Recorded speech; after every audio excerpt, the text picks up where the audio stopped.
तो ये है यातो, जिसे गॉड ऑफ वॉर भी कहा जाता है। काफी सालों पहले यातो ने गॉड होने के बावजूद भी बहुत से लोगों को जान से मारा था। यही वजह है कि यातो को सभी गॉड्स के बीच में सबसे डेंजरस माना जाता है। लेकिन फिलहाल किसी वजह से यातो ने ये सारे काम छोड़ दिए हैं और वो अब लोगों के बीच ही रहकर नॉर्मल गॉड की तरह सबके विशेष पूरी करता है। लेकिन सबसे बड़ी दिक्कत तो ये है कि यातो को बहुत से लोग जानते ही नहीं, जिसकी वजह से बेचारा सड़क पे आ चुका है। तो ये कहानी एक क्लासरूम से शुरू होती है जहाँ काफी सारे बच्चे बैठे एग्जाम्स दे रहे थे और क्योंकि अभी एग्जाम्स का सीजन है तो कह सकते हैं कि डर के मारे यहाँ पर सबकी फटी हुई है। इसी बीच बाहर अचानक ही एक बहुत ही बड़ा अजीब सा क्रिएचर सामने आता है जो कि असल में इन सब की डर की वजह से आया था। जो देख के एक लड़की काफी डरते हुए गॉड से हेल्प मांगती है। तभी बाहर ऊंची बिल्डिंग पे खड़ा एक लड़का कोई उछालते हुए कहता है, चिंता मत करो बट्स, तुम्हारी ये पुकार सुन ली गई है। बगल में खड़े उसके पार्टनर कहते हैं कि वैसे क्या तुम्हें नहीं लगता कि ये फैंटम कुछ ज्यादा ही बड़ा है? हाँ, क्योंकि ये एग्जाम्स का टाइम है, सारे बच्चे काफी डरे हुए हैं। या तो बिल्डिंग से नीचे कूदते हुए हांग के नाम पुकारता है, जिससे वहाँ खड़े उसकी पार्टनर एक हथियार में कन्वर्ट हो जाती है। और या तो जल्दी से उस फैंटम से बचते बचाते उस वेपन को पकड़ते हुए कहता है, तुम जिसने धरती के इस पवित्र जमीन को अपवित्र करने की कोशिश की, तो मैं गॉड या तो हांकी के साथ तुम्हारे एग्जिस्टेंस को यहीं खत्म करता हूँ। और उसी वेपन का यूज करते हुए या तो उस फैंटम के टुकड़े टुकड़े कर देता है। इसके फिर कुछ देर बाद जब उसने उस लड़की जिसका नाम टोमोने है उसे रिवर्ट किया तो वो अपने असली रूप में आ जाती है। तुम्हारे गंदे पसीने वाले हाथ, मुझे इनसे मत छुआ करो। अरे यार थोड़ी तो रिस्पेक्ट दो, मैं तुम्हारा मास्टर हूँ। आपस में इनकी थोड़ी बहस होने पर टोमोने उसे रोते हुए कहते कि नहीं, मुझे किसी ऐसे गॉड के साथ नहीं रहना जिसके पास खुदा कोई मंदिर भी नहीं। तुम जैसे आवारा गॉड के साथ मुझे नहीं रहना। दरअसल यार यहाँ पर सीन ये है कि या तो एक काफी वीक गॉड है जो कि इस समय बिल्कुल ही गरीब है, उसके पास कुछ भी नहीं। इसलिए टोमोने जो उसके वेपन के तौर पर उसके साथ थी अब नहीं रहना चाहती। उसका रोना धोना देखकर आखिर में या तो मजबूर होकर उसे रिलीज कर देता है और जाते जाते टोमोने उसका मजाक बनाते हुए चली जाती है। जिसके बाद अगले सीन में यातो को दिखाया जाता है जो कि एक दीवार के ऊपर अपने कॉन्टैक्ट डिटेल्स लिख रहा होता है ताकि उसे कुछ काम मिले। ऐसा इसलिए क्योंकि यातो एक काफी वीक और गरीब गॉड है, जिसके पास अभी इतने पैसे नहीं कि वो खुद का एक मंदिर बना सके। वो उदास होते हुए खुद से कहता है कि मंदिर की छोड़कर मुझे अपने लिए एक नया रेगिलिया ढूंढना होगा, उसके बिना तो मैं सुरक्षित भी नहीं। असल में इस वर्ल्ड में रेगिलिया गॉड्स के वेपन को कहते हैं जो कि एक ह्यूमन फॉर्म में होती है, जैसे कि टोमोने थी। वो उदास बैठा ही था कि अचानक एक कॉल आता है। कॉल करने के लिए आपका शुक्रिया, डिलीवरी गॉड या तो आपकी सेवा में हाजिर है। क्या मिलॉर्ड मिसिंग है? वैसे मैं बता दूं कि मिलॉर्ड को इंसान नहीं एक बिल्ली का नाम है, जिसके पूरे शहर में पोस्टर छपे हुए हैं और 3 लड़कियां उसी के बारे में बात कर रही होती हैं। गॉड यातो को बिल्ली को ढूंढने का काम मिला है। वो 3 लड़कियां आपस में गॉड्स के बारे में बात करने लगती हैं, जिसमें से एक का नाम था ह्योरी, जो कि एक मार्शल आर्टिस्ट गॉड की बहुत बड़ी फैन है। यहाँ तक कि उसने तो अपने गॉड की वीडियो भी डाउनलोड की हुई है। हाँ, मुझे पता है कि सुनने में काफी अजीब है। यही यातो भी उस बिल्ली को ढूंढते हुए घूम रहा होता है और चलते चलते उसकी नजर ह्योरी पे पड़ती है। उसे ऐसा लगता है कि या तो उसे देख रहा है, लेकिन असल में वो उस बिल्ली मिलॉर्ड को देख रहा था जो कि ठीक ह्योरी के पीछे ही थी। या तो ये देखते ही तेजी से उस बिल्ली की तरफ बढ़ता है। तभी ह्योरी आके उसे बचाने के लिए जल्दी से धक्का देती है, क्योंकि सामने से काफी स्पीड में एक बस आ रही थी। एक्सीडेंट होने की वजह से काफी सारे लोग भी इकट्ठा हो जाते हैं। तो ह्योरी उठ के उसे कहती है कि आखिर तुम सोच क्या रहे थे? अभी मरने वाले थे तुम। हाँ, लेकिन एक बार जरा तुम उस तरफ तो देखो। असल में हुआ ये कि ह्योरी उस एक्सीडेंट से बच नहीं पाई और पूरी तरह से जख्मी हो चुकी है। उसकी सोल भी बॉडी से बाहर आ गई है। जिसके बाद अब सीधा शाम का सीन दिखाया जाता है जहाँ पर ह्योरी एक हॉस्पिटल में आई हुई थी और वो भी जिंदा। सामने खड़े उसके डैड उसे कहते हैं, तुम्हें चिंता करने की अब कोई जरूरत नहीं। ये एक चमत्कार ही है कि तुम्हें एक बस से टक्कर लगने के बाद भी ज्यादा कुछ नहीं हुआ। थोड़ी देर बाद ढंग से होश में आने पर वो पूछती है कि आखिर उस लड़के का क्या हुआ जो मेरे साथ था। सब कंफ्यूज हो जाते हैं कि भला किसकी बात कर रही है ये, क्योंकि ह्योरी के अलावा उन्हें और कोई भी वहां नहीं मिला। ये लोग भूल कैसे सकते हैं, वो लड़का भी तो वहां था। जिसके बाद उसी दिन की रात का सीन दिखाया जाता है जब ह्योरी सो रही थी। तभी बहुत से लोगों की दर्द भरी आवाज सुनाई देने पर वो जल्दी से उठ जाती है। ह्योरी उन आवाजों से परेशान होकर अपने कान बंद कर लेती है, लेकिन इसके बावजूद भी वो लगातार उन्हें सुन पा रही थी। और तब ठीक 12 बजते ही पता नहीं कहां से या तो प्रकट हो जाता है। उसे ऐसे अचानक अपने बेड पे देख के ह्योरी डरते हुए दूर भागती है, पर फिर उसे याद आता है कि तो वही लड़का है जिसे मैंने बचाया था। तो पहचान लिया तुमने? सुबह मुझे बचाने के लिए थैंक्स। पर वैसे मैं बता दूं कि मुझे उस बस से टक्कर लगने के बाद भी कुछ नहीं होता, लेकिन फिलहाल तुम वो पहली लड़की हो जिसने मुझे बचाने की कोशिश की। आखिर तुम हो कौन? तो या तो स्टाइल मारते हुए कहता है, मैं हूँ एक गॉड। ह्योरी को लगता है कि शायद ये बंदा कोई नशा वशा करके आया है, इसलिए वो जल्दी से पुलिस को कॉल कर देती है। अरे अरे रुको, मैं सही में एक गॉड हूँ, मेरा नाम है या तो। क्या? लेकिन मैंने तो आज तक ऐसे किसी गॉड का नाम नहीं सुना। ये सुन के बेचारे को काफी बड़ा झटका लगता है। हाँ, मैं मानता हूँ कि मुझ जैसे हमारा गॉड को कोई नहीं जानता, लेकिन शायद तुम्हें ये बात पता होनी चाहिए कि आने वाले टाइम में मैं इस यूनिवर्स का सबसे पावरफुल और रिस्पेक्टिव गॉड बनूंगा, जिसके काफी सारे भक्त भी होंगे। या तो मन ही मन ये बातें सोच के अंदर ही अंदर काफी खुश हो रहा था। जिसके बाद थोड़ा सीरियस मूड में आके वो कहता है, वैसे आज की रात बहुत खतरनाक होने वाली है, मैं बिना किसी रेगिलिया के यहाँ नहीं रुक सकता। और एक हीरो टाइप स्टाइल मारते हुए खिड़की से कूद के चला जाता है। जिसके बाद अगले दिन जब ह्योरी स्कूल आती है तो बस यातो के बारे में सोच रही थी कि क्या वो सच में कल रात हॉस्पिटल में आया था या बस वो एक सपना था। शाम घर जाते हुए रास्ते में ह्योरी को उसी बिल्ली का पोस्टर दिखता है, तो वो सोचती है कि शायद अगर वो इस बिल्ली को ढूंढेगी तो या तो भी उसे मिल जाएगा। और वो हर एक जगह पर उसे ढूंढने की कोशिश करती है, लेकिन कुछ मिलता नहीं। दूसरी तरफ इधर अपना गॉड या तो भी कैट फूड लेकर मिलॉर्ड को ढूंढ रहा होता है। थोड़ी देर बाद अचानक ही उसकी नजर मिलॉर्ड के ऊपर पड़ती है, जो बिना कुछ के भाग के उसके पास आ जाती है। या तो सोचता है कि आखिर ऐसा क्या हुआ, और इतने में आसपास काफी सारे आई बॉल्स जैसे दिखने वाले फैंटम्स आ जाते हैं। या तो जल्दी से बचते बचाते भागते हुए खेत में आता है, जहाँ एक और बड़ा सा फैंटम उसका इंतजार कर रहा था। और या तो क्या आता है उस पर अटैक करने लगता है। मिलॉर्ड को बचाने के लिए वो जल्दी से से उसे अपने कपड़ों के अंदर छुपा के जैसे तैसे फैंटम से लड़ने की कोशिश करता है, या तो अपना वेपन एक्टिवेट करने का ट्राई करता है, पर उसे फिर याद आया कि उसके पास तो कोई रेगिलिया ही नहीं है। और अब इससे पहले किया तो उस फैंटम का शिकार बन जाता, ह्यूरी आके बचा लेती है और उसे साइड में खड़ा करके जोश जोश में आके लड़ने चली जाती है, पर आखिर में बेचारी खुद ही फंस गई। तभी वो अपने फेवरेट मार्शल आर्टिस्ट के मूव्स याद करते हुए उस पर एक जोरदार अटैक करती है, जो कि सही में काम कर गया। लेकिन ये इतना भी कोई खुश होने वाली बात नहीं, क्योंकि फैंटम्स इतनी जल्दी हार नहीं मानते, इसलिए या तो जल्दी से मौका देखते ही ह्यूरी को लेकर निकल जाता है, या तो कि पूरी लाइफ में ऐसा पहली बार हुआ है कि किसी ने एक्चुअल में उसकी जान बचाई है। सुनो तुम, बहुत हो गया, अब मुझे अपने सवालों के जवाब चाहिए।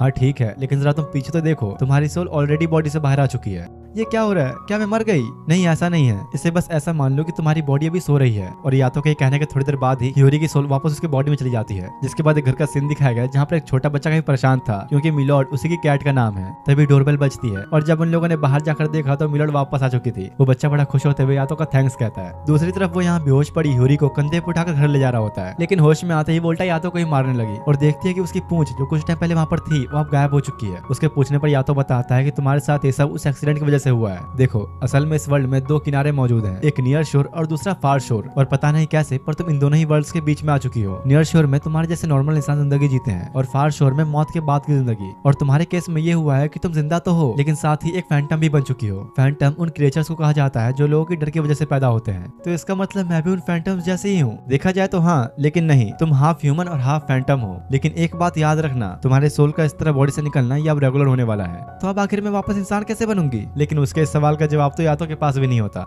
तुम तो एक गॉड हो ना, कुछ तो बताओ। तो या तो अपनी 5 उंगली दिखा के कहता है, अगर विश पूरी करानी है तो पैसे देने पड़ेंगे। तो क्या अब गॉड्स भी पैसे लेने लगे? वो भी 50,000? इतने पैसे नहीं है मेरे पास। अरे मैं एक देवता हूँ और ये बात तो सब जानते हैं, देवताओं को सिर्फ 5 इनका कॉइन दिया जाता है। ह्यूरी भी थोड़ी कंफ्यूज हो गई कि भाई ये कैसी सर्विस है गॉड्स की, पर फिर उसके 5 इनका कॉइन देने पर या तो कहता है, तो बर्ड्स तुम्हारी विश सुन ली गई है। जिसके बाद अब ऐसे ही कुछ दिन बीत जाते हैं और एक दिन ह्यूरी अपनी बॉडी को छोड़कर बाहर निकल के घूम रही होती है। थोड़ी दूरी पर ही जब उसे फैंटम्स दिखते हैं तो उसे याद आता है कि यातो ने बताया था कि ये मॉन्स्टर जैसे दिखने वाले फैंटम्स हर जगह होते हैं, अंधेरे में, छुपे आसमान में, उड़ते हुए, और तो और यहाँ तक कि लोगों के साथ साथ भी वो हर तरह के रूप और रंग के होते हैं। लेकिन क्योंकि वो दुनिया के दूसरे किनारों के क्रिएचर्स हैं, तो उन्हें जो देख सकते हैं वो सिर्फ बच्चे, जानवर और हम यानी स्पिरिट्स। तभी ह्यूरी को दूर से एक अजीब सा कोहरा दिखाई देता है, जो देख के वो सोचती है कि शायद इसे ही कहते हैं डार्क कोहरा, जिसे फैंटम्स अट्रैक्ट होते हैं। वो ये सब सोच ही रही थी कि उसे याद आता है कि यातो ने तो 2 हफ्ते से उसे कांटेक्ट ही नहीं किया। दूसरी तरफ इधर अपने गॉड भाई साहब ट्रेन में अपने काम के एडवर्टाइजमेंट करने बिजी होते हैं और साथ ही साथ कॉल पे ह्यूरी की गालियों को भी सुन रहा होता है। उससे मिलने के लिए ह्यूरी उसे कहती कि मुझे तो अब शक होने लगा है, तुम सच में एक गॉड हो भी या नहीं। तो या तो एकदम से उसके सामने प्रकट हो जाता है। तो अब तुम्हें क्या लगता है, कोई इंसान ऐसा कर सकता है?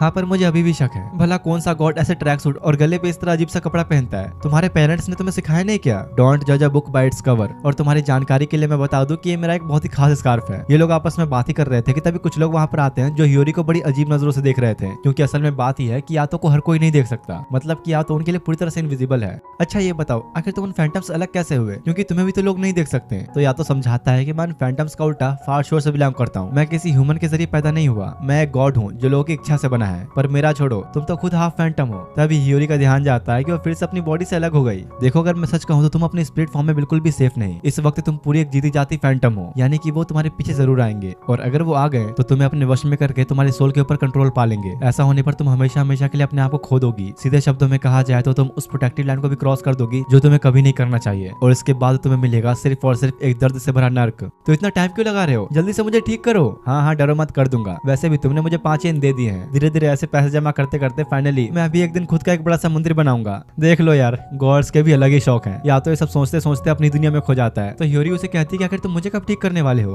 अरे चिंता मत करो, वो मैं कर दूंगा, पर फिलहाल मेरे पास कोई रेगिलिया नहीं, इसलिए मैं अपनी पावर्स यूज नहीं कर सकता। रेगिलिया गॉड्स के लिए एक वेपन की तरह होता है, उसके होने पर मैं किसी भी चीज से फाइट कर सकता हूँ। हाँ मैं समझ गई, मतलब अभी तुम किसी काम के नहीं, जो सुन के बेचारे को एक बड़ा झटका लगता है। वैसे यार मैं तुम लोगों को बता दूं कि रेगिलिया असल में स्पिरिट्स के रूप में होते हैं। तब यातो को किसी कस्टमर का कॉल आता है, जो सुनते ही बस एक झटके में ही वो गायब हो गया। जिसके बाद ह्यूरी सोचने लगती है कि आखिर अब वो करे तो करे क्या, और वो फैसला करती है कि कुछ न करने से अच्छा वो यातो का रेगिलिया ढूंढने में उसकी मदद करेगी। जिसके बाद ह्यूरी हर एक छोटे बड़े फैंटम के पास जाके उनसे यातो का रेगिलिया बनने के लिए पूछती है, पर आखिर में इन सब का कोई फायदा नहीं होता। तभी काफी दूर से एक डार्क ऑरा बाहर आने लगता है, जो देख के ह्यूरी सोचती है कि क्या पता मुझे वहाँ कोई नया रेगिलिया मिल जाए, और उसी तरफ चली जाती है। इधर यहाँ अपना यातो किसी आदमी के बाथरूम की मरम्मत कर रहा होता है। वो आदमी भी उसका काम देख के बड़ा खुश होता है और कहता है कि यार तुमने तो मेरी उम्मीद से ज्यादा अच्छा काम किया, तुम्हें सिर्फ 5 येन देके मुझे बुरा लग रहा है, तुम ये रख सकते हो, मेरी तरफ से एक टिप समझ लो इसे। अब तुम लोग सोच रहे होगे कि यातो को तो कोई देख नहीं सकता, तो भला ये आदमी कैसे देख पा रहा है? ऐसा इसलिए क्योंकि यातो को सिर्फ वही लोग देख सकते हैं जिन्हें वो दिखाना चाहता है, यानी कि सिर्फ कुछ गिने चुने लोग। इसलिए तो बेचारा पैसा कमाने के लिए सब पार्ट टाइम जॉब अब भी क्या करता है, या तो अपना काम खत्म करके किसी और गॉड के मंदिर में आकर आराम ही कर रहा होता है कि तभी उसे ह्यूरी का कॉल आता है जो उसे बताती है कि जल्दी आओ, मैंने तुम्हारे लिए एक रेगुलर ढूंढ लिया। जो सुनते ही बस एक सेकंड में या तो वहाँ पहुंच जाता है, पर एक रेगुलर के बदले उसे सामने दिखता है एक बड़ा सा खतरनाक फैंटम, जिसे जान बचाने के लिए दोनों जल्दी से भागने लगते हैं। अरे बेवकूफ, तुम्हें किस एंगल से वो रेगुलर दिखा, तुम देख नहीं सकती, ये कितना खतरनाक फैंटम है। हाँ लेकिन तुमने ही तो कहा था डोंट जज a book by its cover. अरे पागल, मैं मरने के लिए बोलूंगा तो मर जाओगी क्या। तभी ह्यूरी भागते हुए ध्यान देती है कि वो फिर से अपनी बॉडी से बाहर आ चुकी है, जिसके बाद वो फैंटम तेजी से उन पर लगातार अटैक्स करने लगता है और दोनों जैसे तैसे हो सके उसे बचने की कोशिश करते हैं। ह्यूरी को लगता है कि शायद वो अपनी इस स्पिरिट फॉर्म में बहुत कुछ कर सकती है और यही सोच के अकेले ही लड़ने चली जाती है। फिर यहाँ पर होना क्या था, वो फैंटम उल्टा उसे ही खाने वाला था, लेकिन आखिरी मौके पर ही या तो आके बचा लेता है। इसी बीच गलती से उसका हाथ फैंटम के मुंह में चला गया था, तो जैसे तैसे वो उसका एक छोटा सा हिस्सा काट के जल्दी से वहां से निकलता है। कुछ देर बाद अब जब दोनों बच के एक सेफ प्लेस पे आ जाते हैं तो ह्यूरी देखती है कि यातो के हाथ से काफी सारा खून निकल रहा है। वो हेल्प करने की कोशिश करती है, लेकिन यातो मना करते हुए कहता है कि मुझे छूना मत, वरना तुम भी इसकी चपेट में आ जाओगी। ये इंसानों जैसा खून नहीं, गॉड्स के लिए एक तरह की अपवित्रता है। अगर इसके ज्यादा फैलने से पहले से खत्म नहीं किया गया तो ये अंदर ही अंदर मुझे खाता रहेगा। और हाँ, वो कोई तुम्हारी पूंछ नहीं है, एक लाइफ लाइन है जिसने की तुम्हारी फिजिकल और स्पिरिचुअल फॉर्म्स को आपस में जोड़ रखा है। अगर ये खत्म हुई तो तुम उसी वक्त मारी जाओगी। या तो ये सब बता ही रहा होता है कि इतने में वो फैंटम उन्हें ढूंढ लेता है। दोनों जल्दी से भागना शुरू करते हैं और अब ह्यूरी को रियलाइज होता है कि मतलब वो वायरलेस नहीं, यानी ये पूंछ उसकी बॉडी और उसके स्पिरिट फॉर्म के साथ कनेक्ट है। इसलिए तो मैंने तुम्हें बता दिया, वो लड़ने वाली बेवकूफी दोबारा मत करना। हाँ लेकिन यार तुम भी तो रेगुलर के बिना कुछ नहीं कर पा रहे, हम बोला इससे लड़ेंगे कैसे। भागते भागते यातो की नजर दूर एक स्पिरिट के ऊपर पड़ती है जो देख के वो कहता है एक बच्चा या शायद एक टीनेजर। उनके पीछे से वो फैंटम इतनी स्पीड में आ रहा होता है कि एकदम से उनके पास पहुंच जाता है। तो या तो बिना टाइम गवाए उस स्पिरिट की तरफ जाने लगा और फैंटम को जल्दी से खुद से दूर करके उस स्पिरिट की तरफ इशारा करते हुए कुछ लिखता है, तुम जो इस दुनिया में खो चुके हो, जिसके पास कहीं जाने और लौटने की जगह नहीं, तो आओ मैं तुम्हें पनाह देता हूँ। मेरा नाम है यातो और इस नाम के साथ मैं तुम्हें अपना रेगुलर बनाता हूँ। यातो के कहने के बाद वो स्पिरिट बहुत तेज चमकते हुए उसके हाथों में आकर एक बड़ी स्वॉर्ड बदल जाता है और अगले ही सेकंड यातो को उस स्पिरिट का पूरा पास नजर आता है। अब इससे पहले कि वो कुछ कर पाता, फैंटम तेजी से आके एकदम से उसे खा लेता है। तुम जिसने इस उगते सूरज की जमीन को अपवित्र करने की कोशिश की, मैं या तो एक गॉड तुम्हारा यही अंत करता हूँ। और ये कहते ही एक झटके में वो उसे टुकड़ों में काट डालता है, पर जख्मी होने की वजह से या तो खुद को संभाल नहीं पाता और नीचे गिर जाता है। आखिर में सब कुछ शांत होने के बाद ह्यूरी अपनी बॉडी में वापस आके यातो से पूछती है, आखिर तुम ये कर क्या रहे हो, देख नहीं सकते क्या, अपवित्रता को हटा रहा हूँ। क्या ये बस पानी से ही ठीक हो जाता है? और मैं इसे लेकर इतना सीरियस हो रही थी। वो छोड़ो, कम से कम हमें कुछ फायदा तो हुआ, एक पवित्र स्पिरिट मिली हमें। ओह तो ऐसा होता है रेगिलिया, बिल्कुल एक वेपन जैसा। हाँ इसका नाम है यूकी, पूरा नाम यूकी ने। यातो के कहते ही वो स्वॉर्ड चमककर एक लड़के में बदल जाता है। ह्यूरी तो हैरानी हो गई कि भाई अब ये क्या है, पूरा इंसानी रूप है इसका। यूकी को काफी ठंड लग रही होती है तो यातो उसे अपना ट्रैक सूट देते हुए बताता है कि मैंने ही तुम्हें यहाँ बुलाया, मैं हूँ एक गॉड यातो, अब से तुम्हारा मास्टर, तुम्हें आप कहीं भटकने की जरूरत नहीं, तुम मेरे साथ ही रहोगे। ये कहते हुए यातो बड़े स्टाइल में अपना जैकेट देने लगता है तो यूकी ने कहता है रहने दो, तुम्हारे गंदे पसीने की बदबू आ रही है इसमें। तो ह्यूरी फिर उसे अपना स्कार्फ ऑफर करती है जिसे लेकर जल्दी से लपेट लेता है। बेचारे यातो को हर किसी से अपनी बेइज्जती करवाने की आदत ही हो गई है। जिसके बाद अगले दिन जब दोनों साथ घूम रहे होते हैं तो यातो उसे कचरे में से एक जैकेट उठाकर देता है जो उसे बिल्कुल भी पसंद नहीं आता। ऐसा क्यों हो रहा है, मुझे अभी भी अपनी फिजिकल बॉडी महसूस क्यों हो रही है, मैं तो कब का मर चुका हूँ। कुछ देर बाद यातो लंच में यूकी को एक फिश खाने के लिए देता है, लेकिन उससे भी एक बिल्ली छीन के ले जा रही थी। तो इस चक्कर में उसके साथ यातो की बसर शुरू हो जाती है। ये क्या हो रहा है मेरे साथ, मैंने कभी नहीं सोचा था कि देवता ऐसे सड़कों पर आवारों की तरह घूमते हैं। किसी और के मंदिर में सोना और अपने काम का सामान कचरे से उठाना, क्या सच में देवता ऐसे होते हैं। तभी दोनों को जब जोर की भूख लगने लगती है तो यूकी ने कहता है, मुझे तो अब शक होने लगा है कि तुम सच में गॉड हो भी या नहीं। अच्छा ऐसा क्या, मुझ पे शक कर रहे हो, तो चलो अभी मैं तुम्हें अपना कमाल दिखाता हूँ। जिसके बाद या तो यूकी को लेकर ह्यूरी के साथ एक रेस्टोरेंट में आता है और उसे कहता है कि आज तुम्हें जो खाना खा सकते हो, ये ट्रीट ह्यूरी की तरफ से है। तभी एक वेटरेस ह्यूरी के लिए पानी लेकर आती है, शायद आपने हम पे ध्यान नहीं दिया, 3 ग्लास लेकर आइए। ओ हाँ सॉरी, मुझे माफ करना, मैं भी लाती हूँ। ये क्या, मुझे तो लगा था कि लोग तुम्हें देख नहीं सकते। अरे नहीं, ऐसा नहीं है कि हम इनविजिबल हैं, बस इसे ऐसा समझो कि हम पे ध्यान दे पाना काफी मुश्किल है। चलो एग्जांपल के तौर पे तुम ये बताओ कि यहाँ पर कितनी वेटर्स हैं। ह्यूरी उनकी तरफ देखने लगी तो या तो कहता है कि नहीं, बिना देखे बताओ। ऐसा है तो शायद मेरे ख्याल से 2, लेकिन यार असल में यहाँ पर 4 वेटर्स मौजूद हैं। तो आप समझ गई तुम, ऐसे ही बिल्कुल उनकी ही तरह मैं और यूकी ने भी बैकग्राउंड में घुल मिल गए हैं। अगर किसी काम पर ध्यान भी आया तो थोड़ी देर में ही हमें भूल जाएगा। जिसके बाद खाना आने पर दोनों मिलकर ऐसे ठूसने लगे कि जैसे पता नहीं सालों से भूखे हो। लंच के बाद जब ह्यूरी और यूकी ने बाहर होते हैं तो वो उससे पूछते कि आखिर तुम रेगिलिया बनने से पहले क्या करते थे। सच कहूँ तो मुझे नहीं पता, मैं बस इतना जानता हूँ कि मैं मर गया था और उसके अगले ही पल यादों के हाथ में था, उससे पहले कि मेरे पास कोई भी यादें नहीं। और बातों बातों में यूकी की नजर वहां पड़ जाती है जहाँ नहीं पड़नी चाहिए थी, इसलिए वो शर्माकर जल्दी से नजर घुमा लेता है। लेकिन यातो जैसे ही रेस्टोरेंट से बाहर निकलता है उसे ये महसूस हो जाता है कि जरूर यूकी ने कुछ बुरा सोचा, क्योंकि गॉड्स और उनके रेगिलिया आपस में कनेक्टेड होते हैं। तो यातो उसके हर बुरे और अच्छे ख्यालों को महसूस कर सकता है। तभी किसी कस्टमर का कॉल आते ही वो यूकी को साथ लेकर जाने ही लगा कि गलती से ह्यूरी के स्पिरिट उन्हें रोकने के चक्कर में उनके साथ ही टेलीपोर्ट हो जाती है। जिसके बाद जब वो लोग उस बुलाए गए लोकेशन पर पहुंचते हैं तो आसपास एक काफी घना कोहरा छाने लगता है और कुछ लोग एक एक करके सामने आते हैं। तो क्या तुमने किसी चाल में फंसाने के लिए हमें यहाँ बुलाया? पर तभी सामने खड़े एक इंसान को देखकर ह्यूरी कहती है कि आप टेंजिन हो, गॉड ऑफ लर्निंग। तो लगता है तुमने मुझे पहचान ही लिया। उसे देखते ही ह्योरी और युकी ने झुक जाते हैं, जो बेचारे यातो से देखा नहीं जाता। तो ये होता है गॉड का ऑरा, पर यातो तो आपसे बिल्कुल ही अलग है, खाने के भी पैसे नहीं होते उसके पास। इतने में तब टेंजिन की रेगिलिया सामने आती है, जो कि एक नहीं बहुत सारी है। ये सब चीजें यातो से और नहीं देखा जाता। तो वो उसे पूछता है कि आखिर तुमने मुझे यहाँ पर क्यों बुलाया, ये बताओ। वैसे तुम तो जानते ही होगे अभी बच्चों के एग्जाम्स का सीजन चल रहा है, तो क्या तुम मेरे लिए कुछ फैंटम्स का सफाया कर दोगे, क्योंकि वैसे भी तुम्हारे पास कुछ काम तो होता नहीं करने को, और अगर चाहो तो तुम मेरे ग्रुप में भी ज्वाइन कर सकते हो। लेकिन मुझे पता है तुम ऐसा नहीं करोगे, तुम्हें अपना खुद का मंदिर जो बनवाना है। इसके बाद टेंजिन कुछ पैसा निकालकर यातो को देने लगता है, पर इस बात से यातो को गुस्सा आ जाता है, क्योंकि गॉड्स किसी भी काम के लिए बस 5 येन ही लिया करते हैं। मतलब कि टेंजिन एक तरह से यातो के सामने अपने पैसों का शो ऑफ कर रहा है। जिसके बाद उन लोगों को आखिर करना क्या है ये समझाने के लिए टेंजिन अपनी एक रेगिलिया को उसके पास भेजता है, जो कि और कोई नहीं बल्कि तोमोने है। क्या तुमने इसे ज्वाइन कर लिया? हाँ, और अब मेरा नाम मायू है। तोमोने मेरा पुराना नाम था। अब जब युकिने और ह्योरी को पता चलता है कि तोमोने यातो की पुरानी रेगिलिया थी, तो वो पूछते हैं कि इसके घर खाने और कपड़े का क्या सच में ये एक आवारा देवता है? हाँ, इसे कुछ ऐसा ही समझ लो। जो सुनकर दोनों ही उदास हो जाते हैं। कुछ देर बाद अब तोमोने, जिसका कि नया नाम अब मायू है, वो सबको एक रेल ट्रैक के पास लेकर आती है और बताती है कुछ दिन पहले किसी ने बहुत अजीब सी विश मांगी, और जब मैंने जांच किया तो पता चला कि 2 लोगों ने अपनी जान ले ली है। इधर के इलाके में इस जगह पर ही ज्यादातर फैंटम्स पाए जाते हैं, जो कि लोगों के दिमाग पर हावी होकर उनको मरने पर मजबूर करते हैं। यही वजह है कि गॉड टेंजिन ने यहाँ पर एक बैरियर भी बनाया था, लेकिन कुछ लोगों के ऊपर ये फैंटम्स इतने हावी हो गए थे कि बैरियर भी उन्हें रोक नहीं पाता। लोग लगातार यहाँ मरते ही जा रहे हैं। तो इसका मतलब हमें बस उन फैंटम्स को मारना है जो लोगों पर काबू कर रहे हैं। रहने दो, इसकी कोई जरूरत नहीं। अगर कोई खुद मरना चाहता है तो हम उसे रोक नहीं सकते। जो सुनकर ह्योरी और मायो को यातो के ऊपर गुस्सा आता है। हाँ, मुझे पता है कि मेरी बात कड़वी है, पर यही सच है। अगर कोई रूह खुद मरना चाहे तो उसका मतलब वो पूरी तरह से वश में है। यहाँ तक कि वो लोग एक रेगिलिया भी नहीं बन सकते।